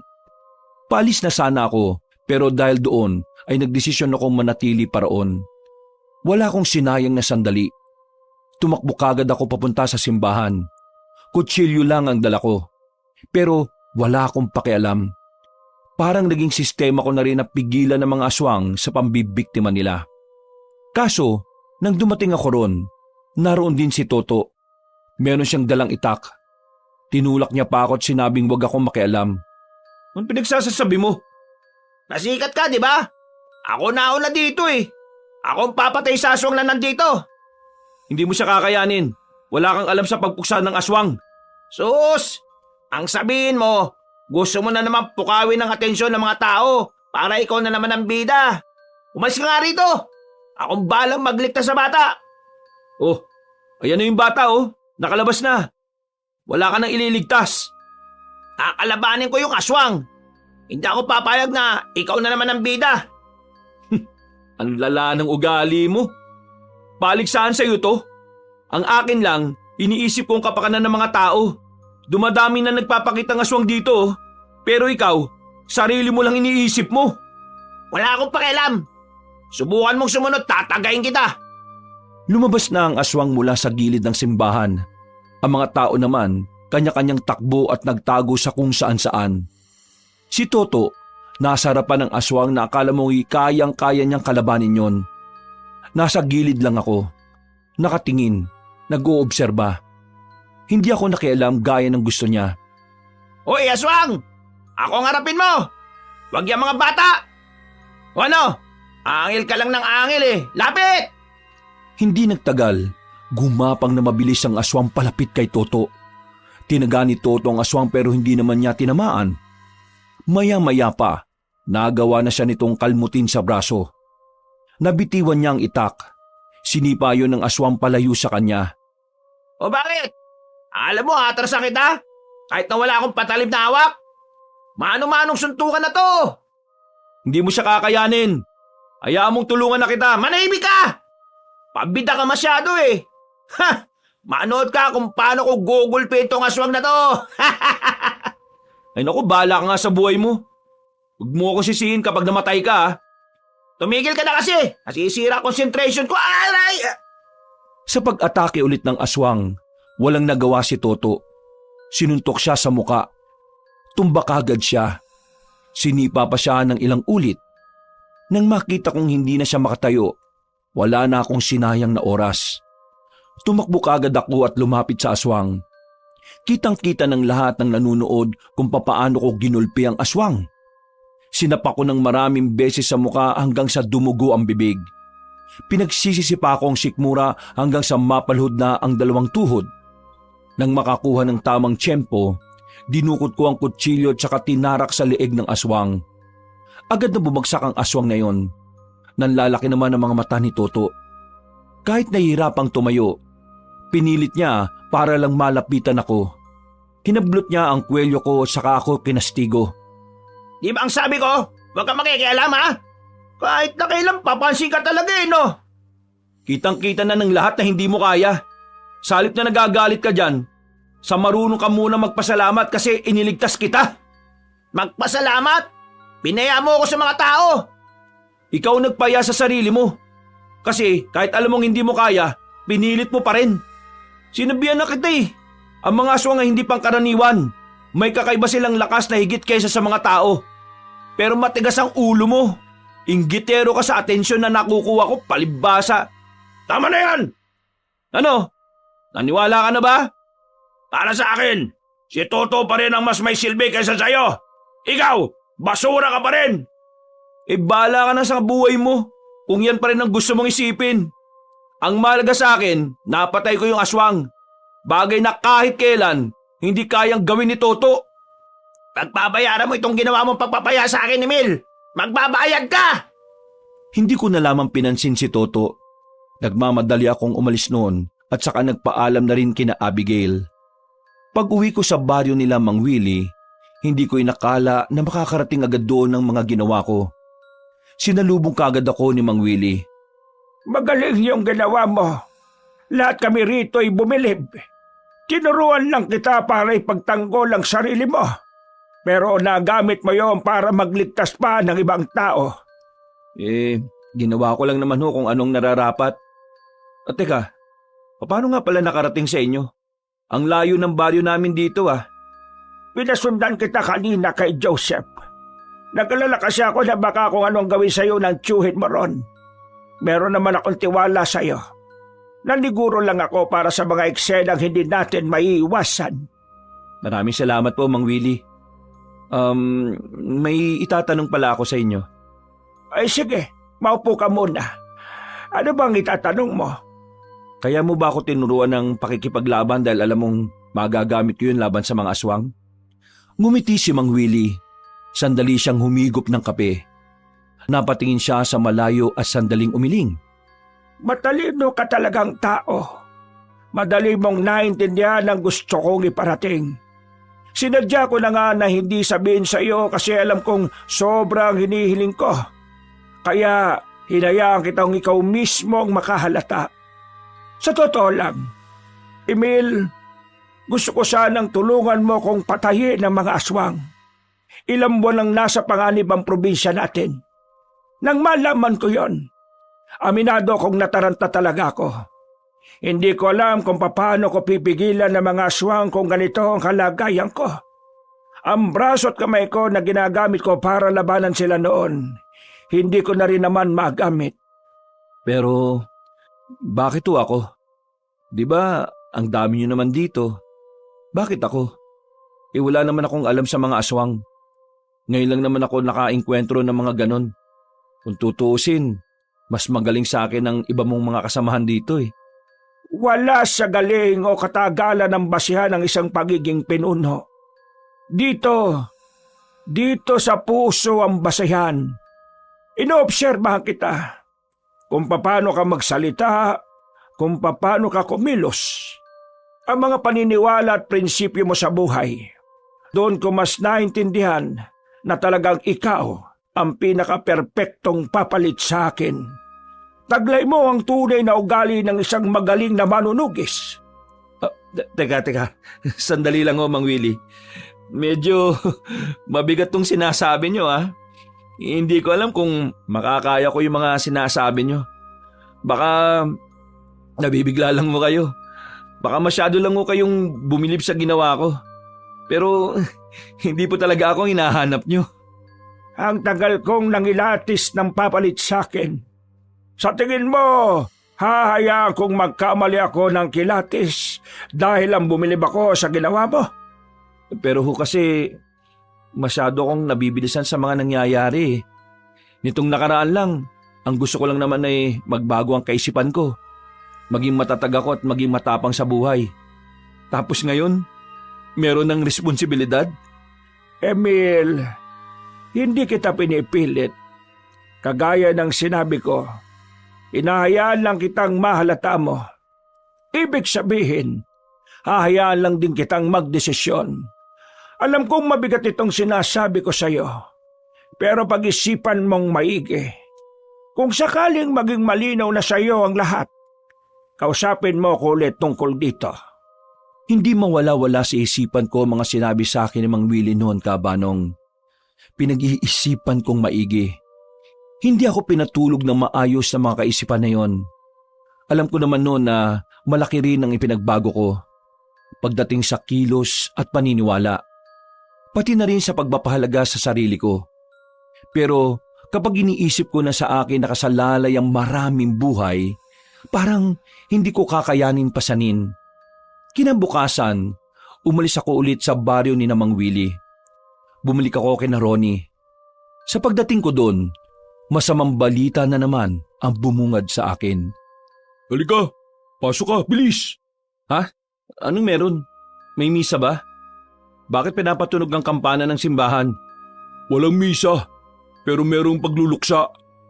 Kagabi, nakitang nakahandusay si Father Isko sa tapat mismo ng simbahan. Ang sabi ng mga madre, merong isang lalaking umaaligid sa simbahan.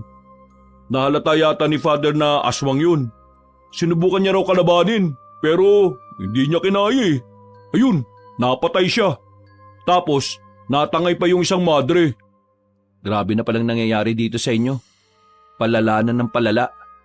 Alam mo bang sa amin, merong mga aswang din na dumating. Tinangkang kunin yung pamangkin ng kaibigan ko. At sa may simbahan din, munti ka na rin makuha yung batang lalaki. Eh anong nangyari? Napatay ba yung aswang? Oo, napatay ko. Ha? Napatay mo? Ibig mong sabihin, ikaw yung pumatay? Oo. Ako rin yung nagligtas sa mga batang dinukot at dinala sa gubat. Teka tol. Hindi ko maintindihan eh. Paano mo nagagawang kalabanin ng mga aswang? Ganun ka na ba kaastig? Yung mga tumulong sa akin para maging ganito ko, kumakalaban sila ng mga aswang. Sila ang nagturo sa akin kung paano makipaglaban at makipagsabayan. Grabe! Astig naman yan, tol.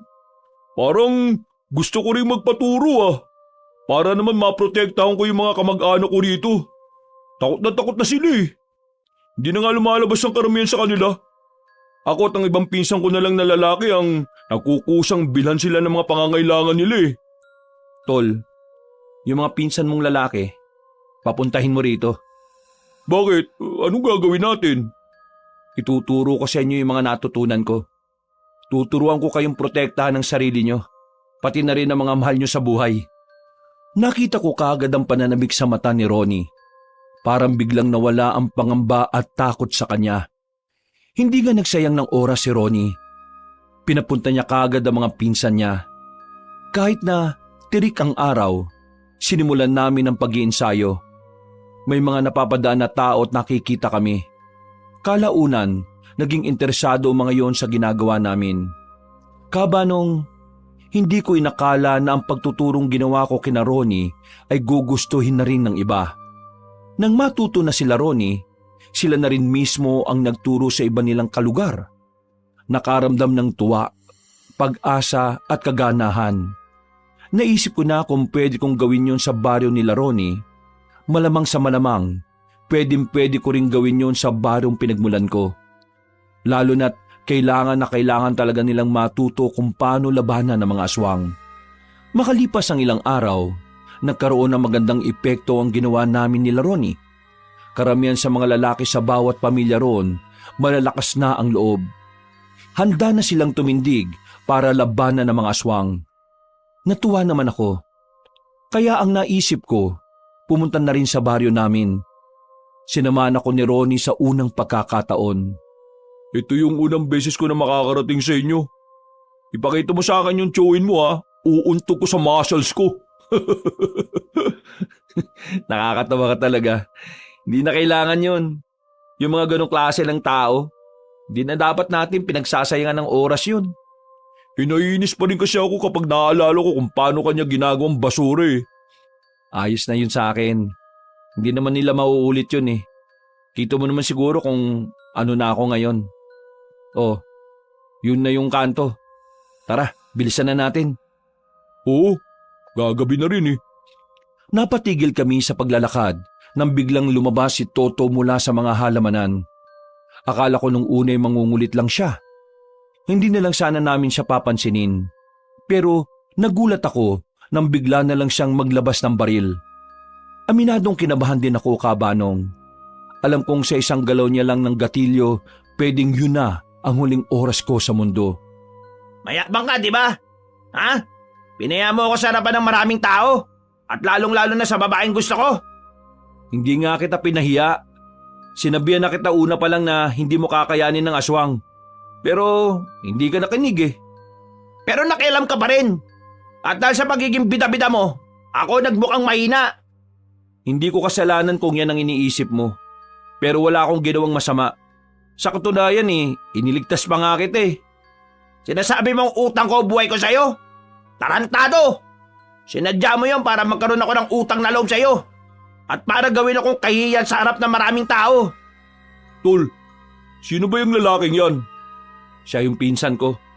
Ikaw pala yung... Manahimik ka! Hindi kita kinakausap ha! Baka ikaw putokan ko nito! Baba mo na yan. Hindi maganda ang gagawin mo. Sarili mo lang ang masisira mo. Sirang-sira na ako mula nang ipahiya mo ako, Emil. Kaya wala na akong pakialam kung ano man mangyari pagkatapos kong ibaon sa ulo mo ang bala nitong baril ko. Makinig ka sa akin, Toto. Hindi ka mamamatay tao. Alam ko na gaya mo, biktima lang din ng pagiging demonyo ng tiyuhin natin. Hindi ako ang kalaban mo rito. Ang kalaban natin dito ay ang pagmamaltrato ni Tiyo at ang mga aswang na nagtatangkang Hindi mo ako mauto, no? Tutuluyan na kita, Emil! nang biglang may narinig silang pag-iingay ng mga paniki at kalusko sa paligid. Tol, ano yun? Hindi ko rin alam, pero sa tingin ko, masamang babala yun. Oo, masamang babala talaga, kasi mamamatay ka na ngayon! Napalingon kami lahat sa gilid nang biglang may lumabas na aswang. Dumiretso agad yon kay Toto. Agad naman niya itong pinaputukan. Ang kaso nga lang, hindi naman niya yun tinamaan. Sa halip, si Toto pa ang nadali sa bandang tagiliran. Dahil doon, nabitiwan niya ang baril. Napahiga siya. Hindi naman ako nagdalawang isip na puntahan siya. Sinipa ko ang aswang para mapalayo siya sa pinsan ko. Tol, ako nang bahala rito. Asikasuhin mo yung pinsan mong kupal.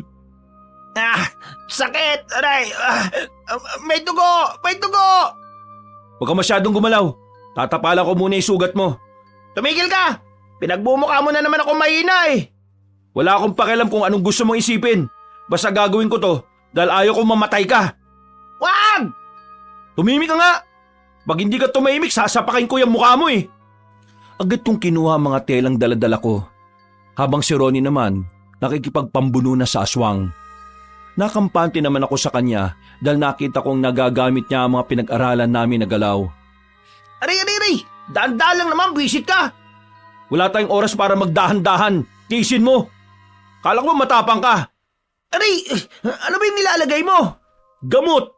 Para mamanhid at mapigilan ng pagdurugo. Bakit mo ba ginagawa to, ha? Bakit? Munti ka na nga kitang patayin kanina eh, tapos nililigtas mo na naman ako. Bakit ba? Bakit ba palagi mo nalang pinaparamdam sa akin na ako ang masama at ikaw mabuti? Ha? Bakit? Bakit? Hindi yun ang gusto kong iparamdam sa'yo. Gusto kong iparamdam sa'yo na pareho tayo. Pareho tayong biktima sa kasamaan ng tiyuhin natin. Gusto kong maramdaman mo na kasama mo ko kung sakaling gustuin mo na rin na matinong buhay. Alam ko, hindi tayo magkasundo. Pero umaasa pa rin ako na balang araw na magiging isa na rin ang pananaw natin. Dito ka muna. Diyan ka lang ha. Huwag kang gagalaw. Hintayin mo munang mamanhid bago ka tumayo. Hindi na nakapagsalita si Toto sa mga sinabi ko. Noong mga sandaling yon, pinagdarasal ko na rin sana matauhan na siya. Na sana, malino na para sa kanya na kahit kailan, wala akong masamang intensyon sa kanya. Ang kulit ni Tutol! Tulungan mo nga ako! Aambahan ko pa lang sana yung aswang, pero bigla na lang siyang tumakbo ng mabilis paalis. Nang masiguro naming wala ng aswang sa paligid, binalikan namin si Toto. Sasama ka sa amin. Saan niyo naman ako dadalin? Sa ligtas na lugar. Masama ako tungkol rito sa baryo natin eh. Sakto naman may napadaan na tricycle kaya nakabiyahe na kami kagad. Hindi na muna namin tinuloy ni Ronnie ang pagtuturo ng mga nalalaman namin sa pakikipaglaban. Mas inuna namin ang kaligtasan ni Toto. Makalipas lang ang ilang minuto, nakarating na rin kami sa baryo nila Ronnie. Gabi na kaya parang lugar ng mga kaluluwa ang baryo nila sa sobrang tahimik. Bahay ko ito at ako lang ang nakatira dito. Ligtas tayo dito at makakapagpahinga ka. Magpahinga ka lang saglit. Mamaya Lilinisan natin yung sugat mo. Uwi na ako. Ayoko rito. Huwag kang matigas ang ulo. Uwi na nga ako. Bakit ba? Bakit ba ang tigas ng ulo mo? Sinabi ng delikado ngayon sa baryo natin eh. Ako ang babalik doon para magbigay ng babala sa kanila. Hindi ko to kaya.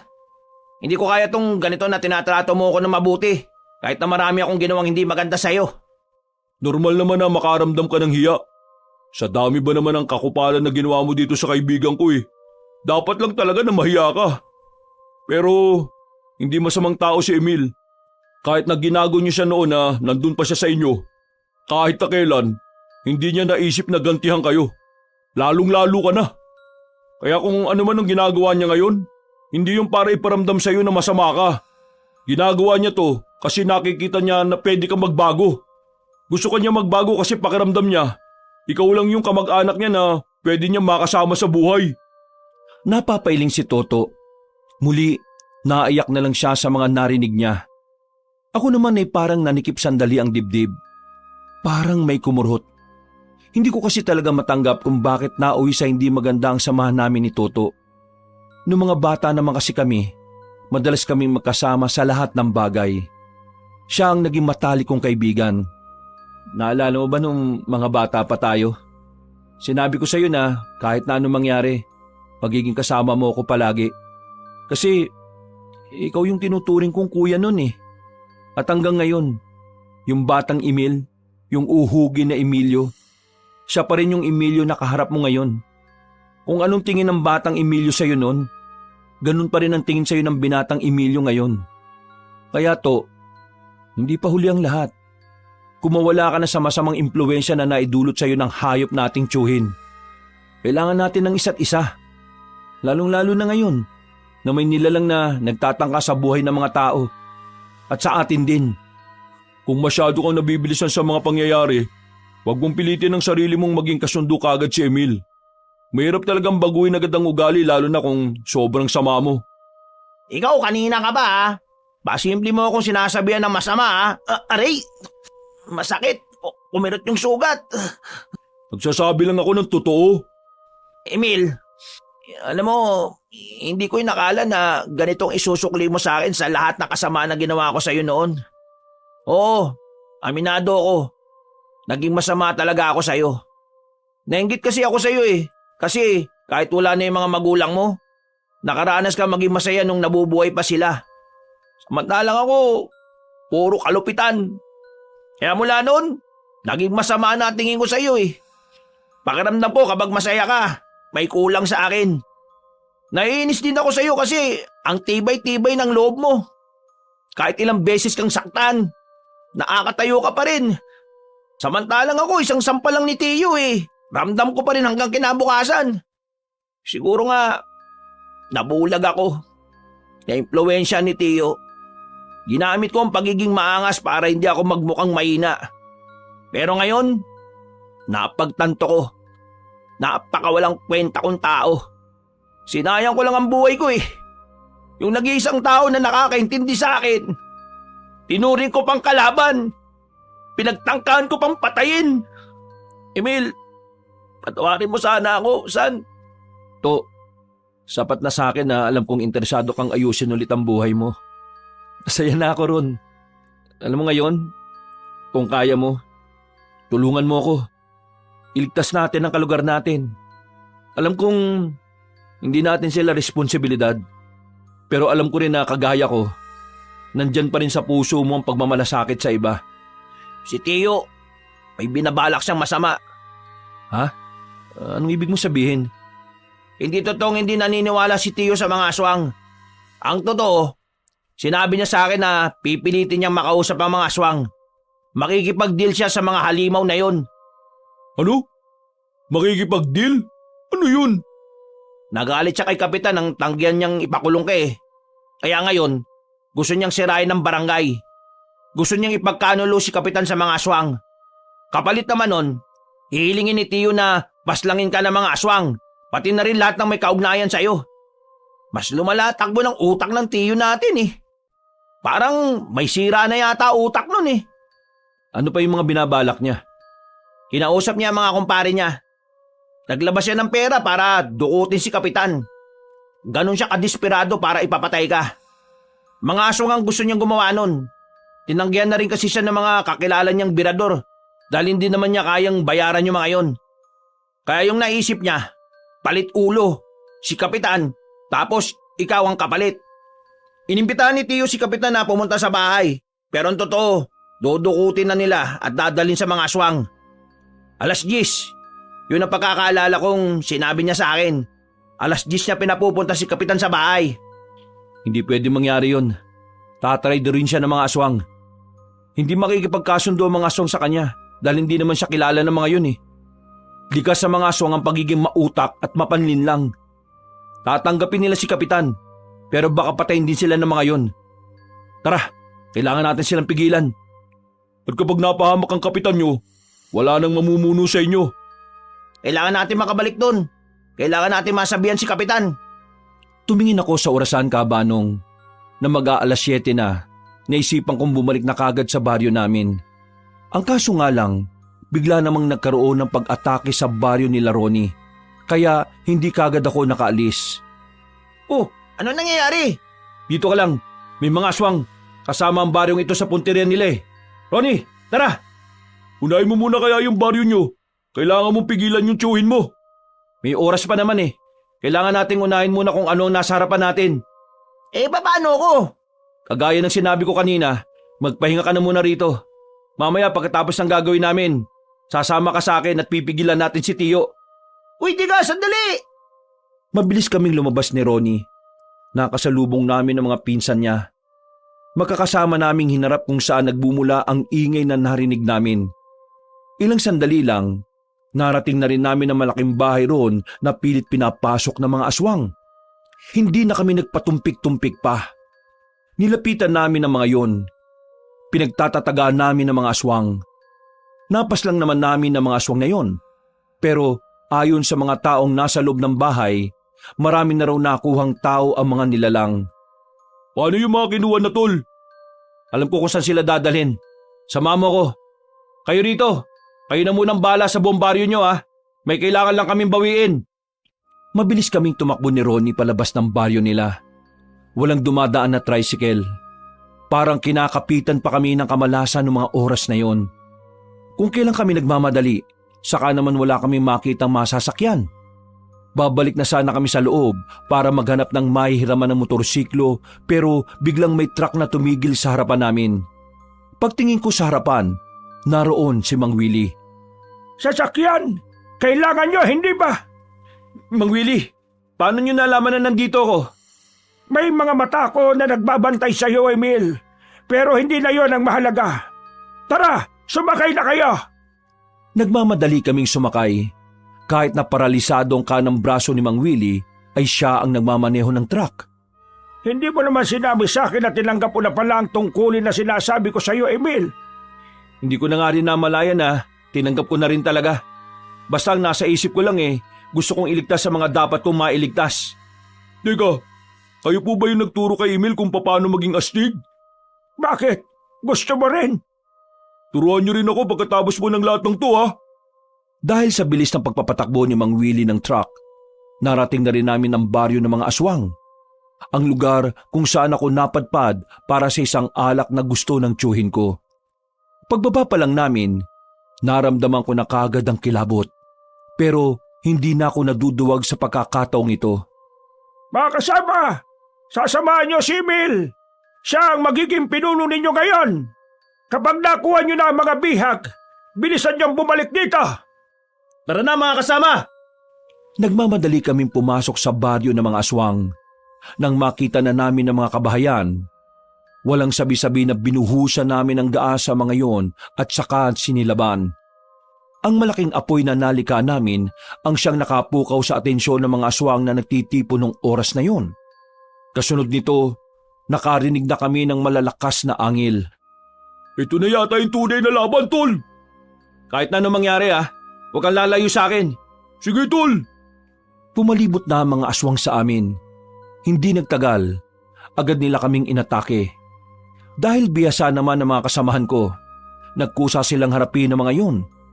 habang kaming dalawa naman ni Ronnie ay pinauna na nila para hanapin ang bihag. Dumaan kami sa eskinita. Kalaunan, narinig na rin namin ang mga nag-iiyakan. Kutob namin na yun na ang mga taong kinuha nila.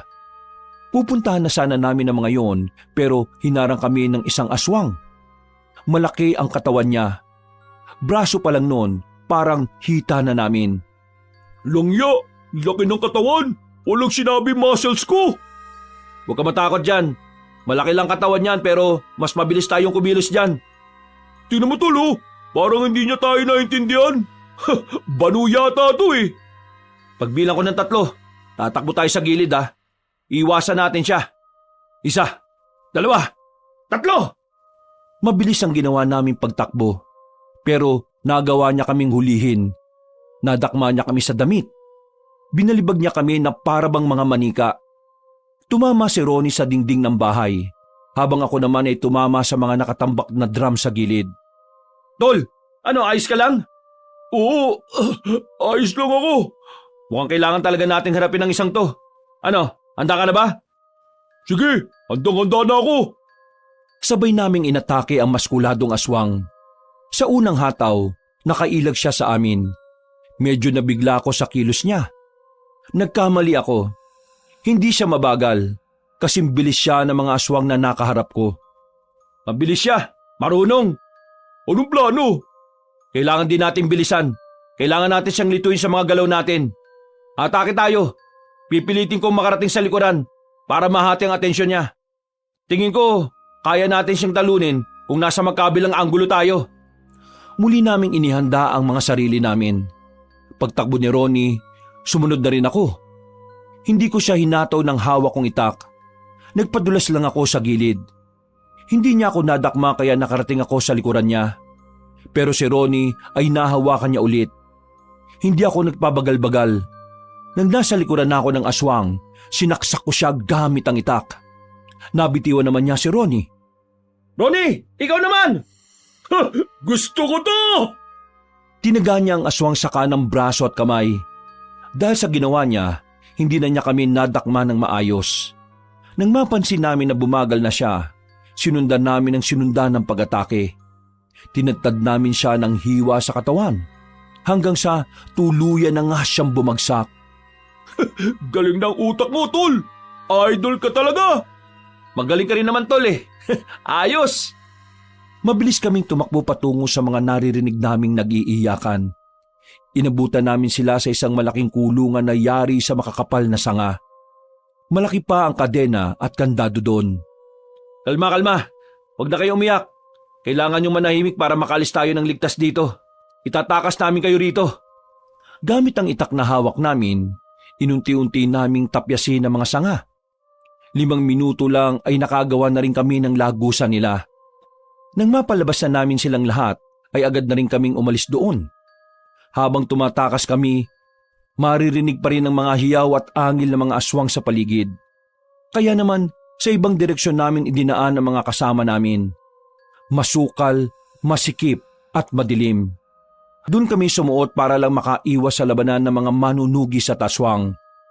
Hindi nagtagal, nakita na rin namin ang truck sa tapat. Ito na ang lahat ng bihag. Wala nang naiwan.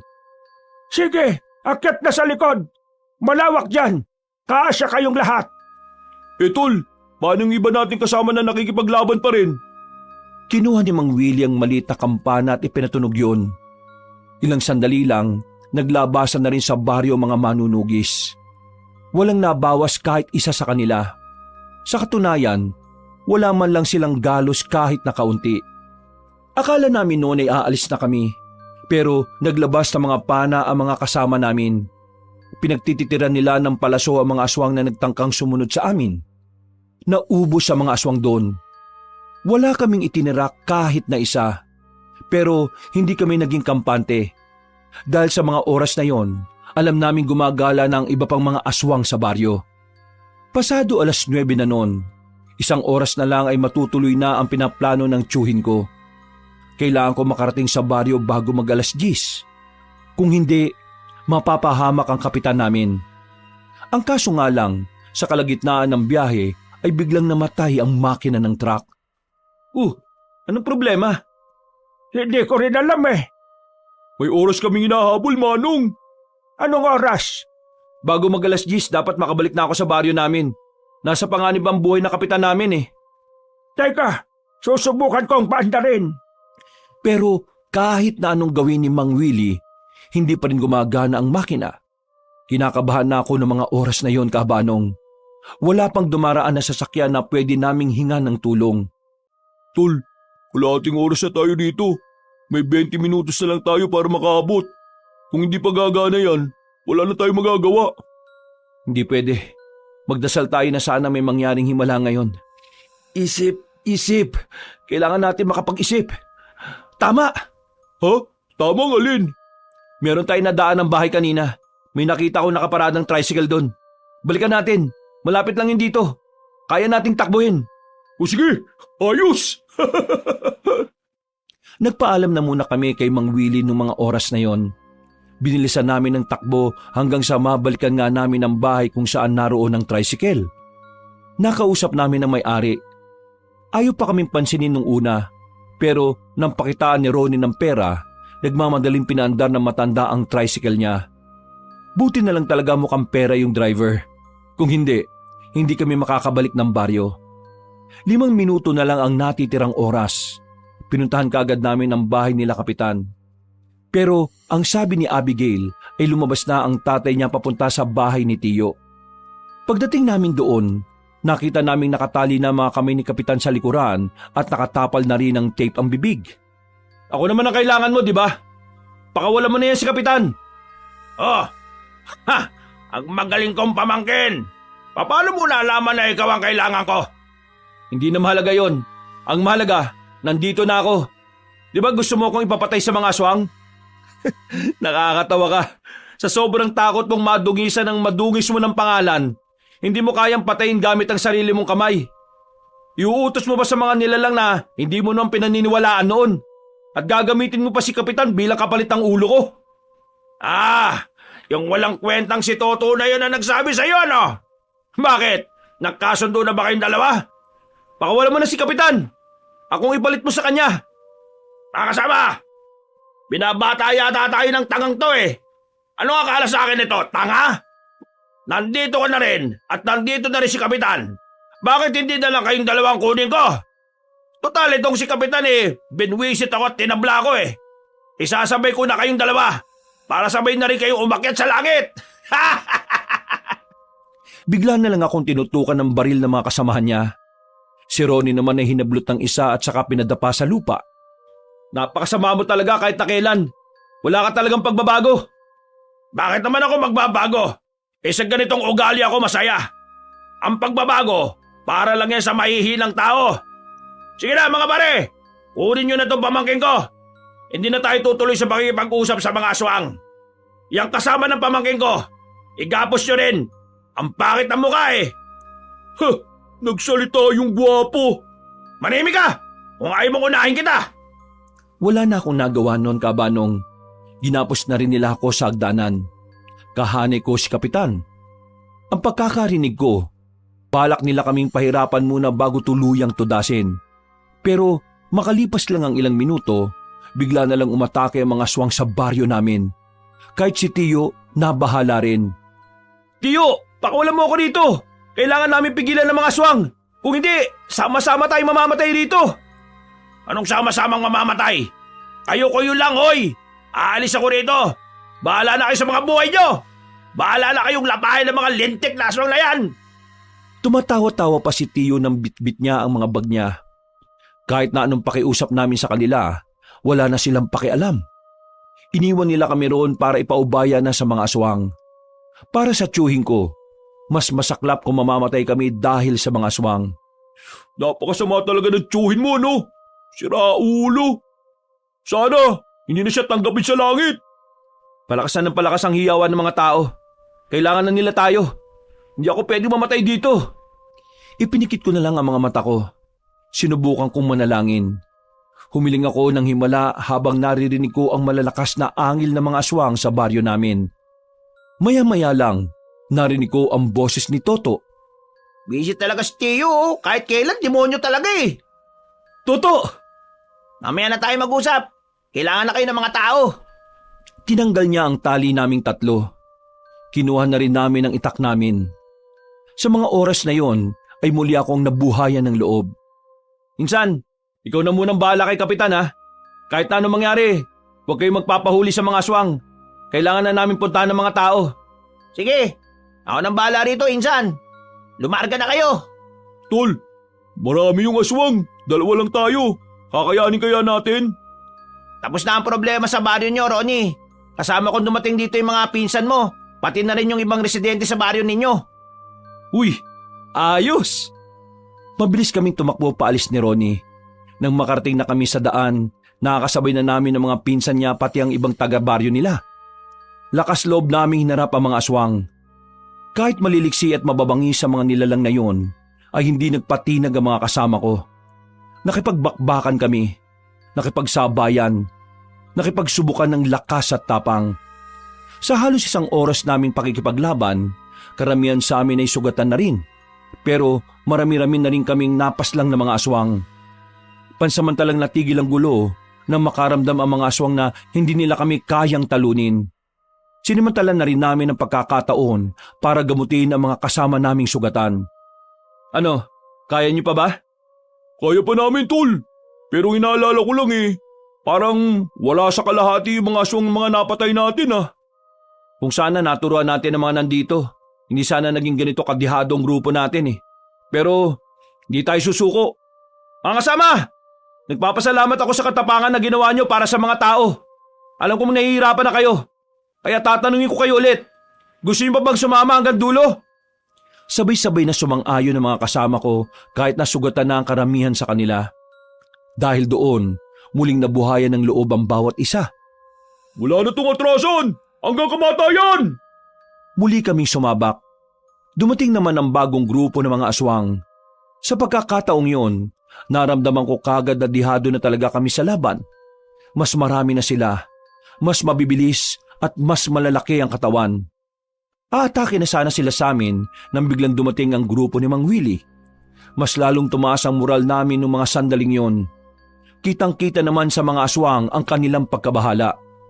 Maraming salamat, Mang Willie! Mamaya ka na magpasalamat. Yung pinuno ng mga aswang ang unahin mo. Wala siya rito. Alam niya na siguro na ikaw ang nangunguna sa mga kasama mo. Isa lang ang ibig sabihin niya ni Mil. Naghahanap siya ngayon ng kahinaan mo. Nang sabihin yun ni Mang Willie, ang unang pumasok sa utak ko ay si Abigail. Wala na akong sinayang na sandali. Kumaripas ako ng takbo kahit na marami pa rin akong sugat. Pagdating ko sa bahay nila Abigail, inabutan ko roon ng 3 tao na nakagapos sa tapat. Si Toto, si Kapitan at si Abigail. Sa puntong yon, may sugat na sa ulo si Kapitan at wala na ring malay. Nagkita tayo ulit, binata. Hindi ko akalain na magiging manunugis ka. Nung uling pagkikita natin para kang basang sisiw na walang kayang gawin. Huwag mo silang idamay. Wala silang kinalaman dito. Magaling ka. Mahusay. Kahit bago ka lang bilang manunugis, napatunayan mong kaya mong makipagsabayan. Kaya naman, naisip kong alamin kung ano ang kahinaan mo. Masisisi mo ba ako kung masyado kong matalino sa parteng ito? Anong kailangan mo? Ang kailangan ko'y ikaw. At ikaw matanda ka. Kailangan ko kayong burahin dahil kayong dalawa lang ang banta sa aming lahi. Hindi ko na mapapakinambangan ng kanang braso ko. Kaya paano ako magiging banta sa iyo? Braso lang ang may problema sa iyo. Pero gumagana pa rin ng maayos ang utak mo. Sige, lubot kayo. Anong binabalak mo? Kung gusto niyong mabuhay ang 3 ito, lumuhod kayo at sabihin kayo na lang ang paslangin ko kesa sa kanila. Huwag kang makikinig sa matandang to, Insan. Isa lang yan. 3 kayo. Huwag niyo kaming isipin. Mas mahalaga ang buhay ng maraming tao. Kapag nagkamali kayo ng sagot, madali kong papaslangin ang 3 ito. Hindi niyo alam ang kaya kong gawin. Nagkatinginan kami ni Mang Willie. Sinusubukan naming mag-usap gamit ang mga tingin. Pero wala kaming mabuong plano. Nakatutok ang mahabang kuko ng matanda kina Toto. Kaunting galaw lang namin ay patay sila. Kami na lang ang paslangin mo, wag na sila. Lumuhod kami sa harapan niya. Yumuko kami para ihanda ang leeg namin na ayon sa kanya, pasisiritin niya ang dugo gamit ang kuko niya. Uy! Anong ginagawa nyo, insan? Buwag ba kayo? Kapag nawala kayo, sino nga saan ang mga tao dito? Mabuti naman at tama ang ginawa niyong desisyon. Lumapit sa amin ang matandang babae. Nang masiguro naming hindi na niya maaabot sila Toto, mabilis kong hinugot ang kutsilyo sa tagiliran ko at saka sinaksak sa binti ang aswang. Hindi pa niya naidadampi sa leeg namin ang kuko niya. Sinundan kagad ni Mang Willie ng isa pang saksak sa hita. Si Ronnie naman ay tinaga-agad ang matandang babae sa tagiliran. Napasandal na lang siya sa pader habang nakahawak sa bewang. Mga trader kaya! Ganon din naman ang mga ugali niyo eh. Ginaya lang namin yon laban sa inyo. Ang ideya ng pagbihag ng mga taong walang kalaban-laban, nagpapatunay lang na wala kang kayang gawin. Hindi mo kakayanin si Emil kung magtatabat kayong dalawa. Kaya naisip mong gamitin ang kahinaan niya. Yun ang malaking pagkakamaling ginawa mo.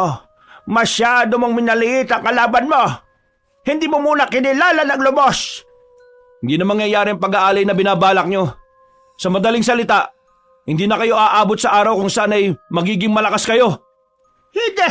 Hindi ako matatalo ngayon. Ipagpapatuloy ko pa ang nasimulang layunin ng aming lahi. Hindi na maitutuloy yun, tanda. Tanggapin mo na ang katotohanan. Dito na kayo magtatapos. Itinarak ko na ang itak na hawak-hawak ko. Agad din naman binawian ng buhay ang pinuno ng mga aswang. Kasunod ng pagpaslang namin sa kanya ay ang pagkapanalo ng mga kasama namin sa laban nila sa mga natitirang aswang. Sabay-sabay na sinunog ang bangkay ng mga nilalang. Emil, proud na proud ako sa ginawa mo. Alam kong meron kang potensyal, pero hinigitan mo ang inaasahan ko. Maraming salamat po, Mang Willie. Hindi mangyayari ang lahat ng ito kung hindi mo ko tinulungan na makilala ang tunay na ako. Palagi kong sinasabi, mas pasalamatan mo una ang Panginoon, pangalawang sarili mo. Dahil naniwala ka na kaya mo. Napayak na lang ako sa sobrang tuwa noon, Kabanong. Kahit kailan kasi, hindi ko naisip na darating ang araw na meron akong magagawang makabuluhan para sa mga tao. Matapos ang malaking problema na yon, naging maganda na rin ang samahan namin ng pinsan kong si Toto. Nagbagong buhay na rin siya. Sa katunayan, nagustuhan niya rin maging isang manunugis kagaya ko. Samantala, si Tio naman ay natagpo ang patay sa gilid ng kalsada. Lasog-lasog ang katawan niya. Kasama niya sa mga nasawi ang mga kaibigan niya. Hindi pa sila nakakalabas ng baryo, ang mga aswang na ang nagsilbi nilang karma. Samantala, nagkamabutihan naman kami ni Abigail. Naging boto na sa akin ang tatay niyang kapitan dahil sa pinakita kong katapangan para sa baryo namin. Kabanong, sa lahat ng nangyari sa buhay ko, napatunayan ko kahit na anong hirap pala ng pinagdaraanan natin, palaging may pintong nakabukas na nag-aabang sa atin.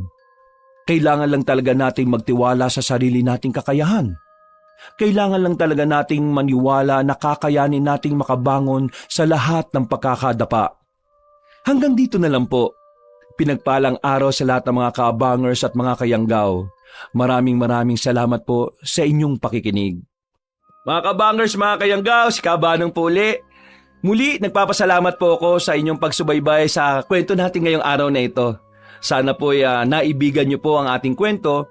Kaya sana'y huwag niyong kalimutan pong mag-comment at pindutin niyo po yung like button.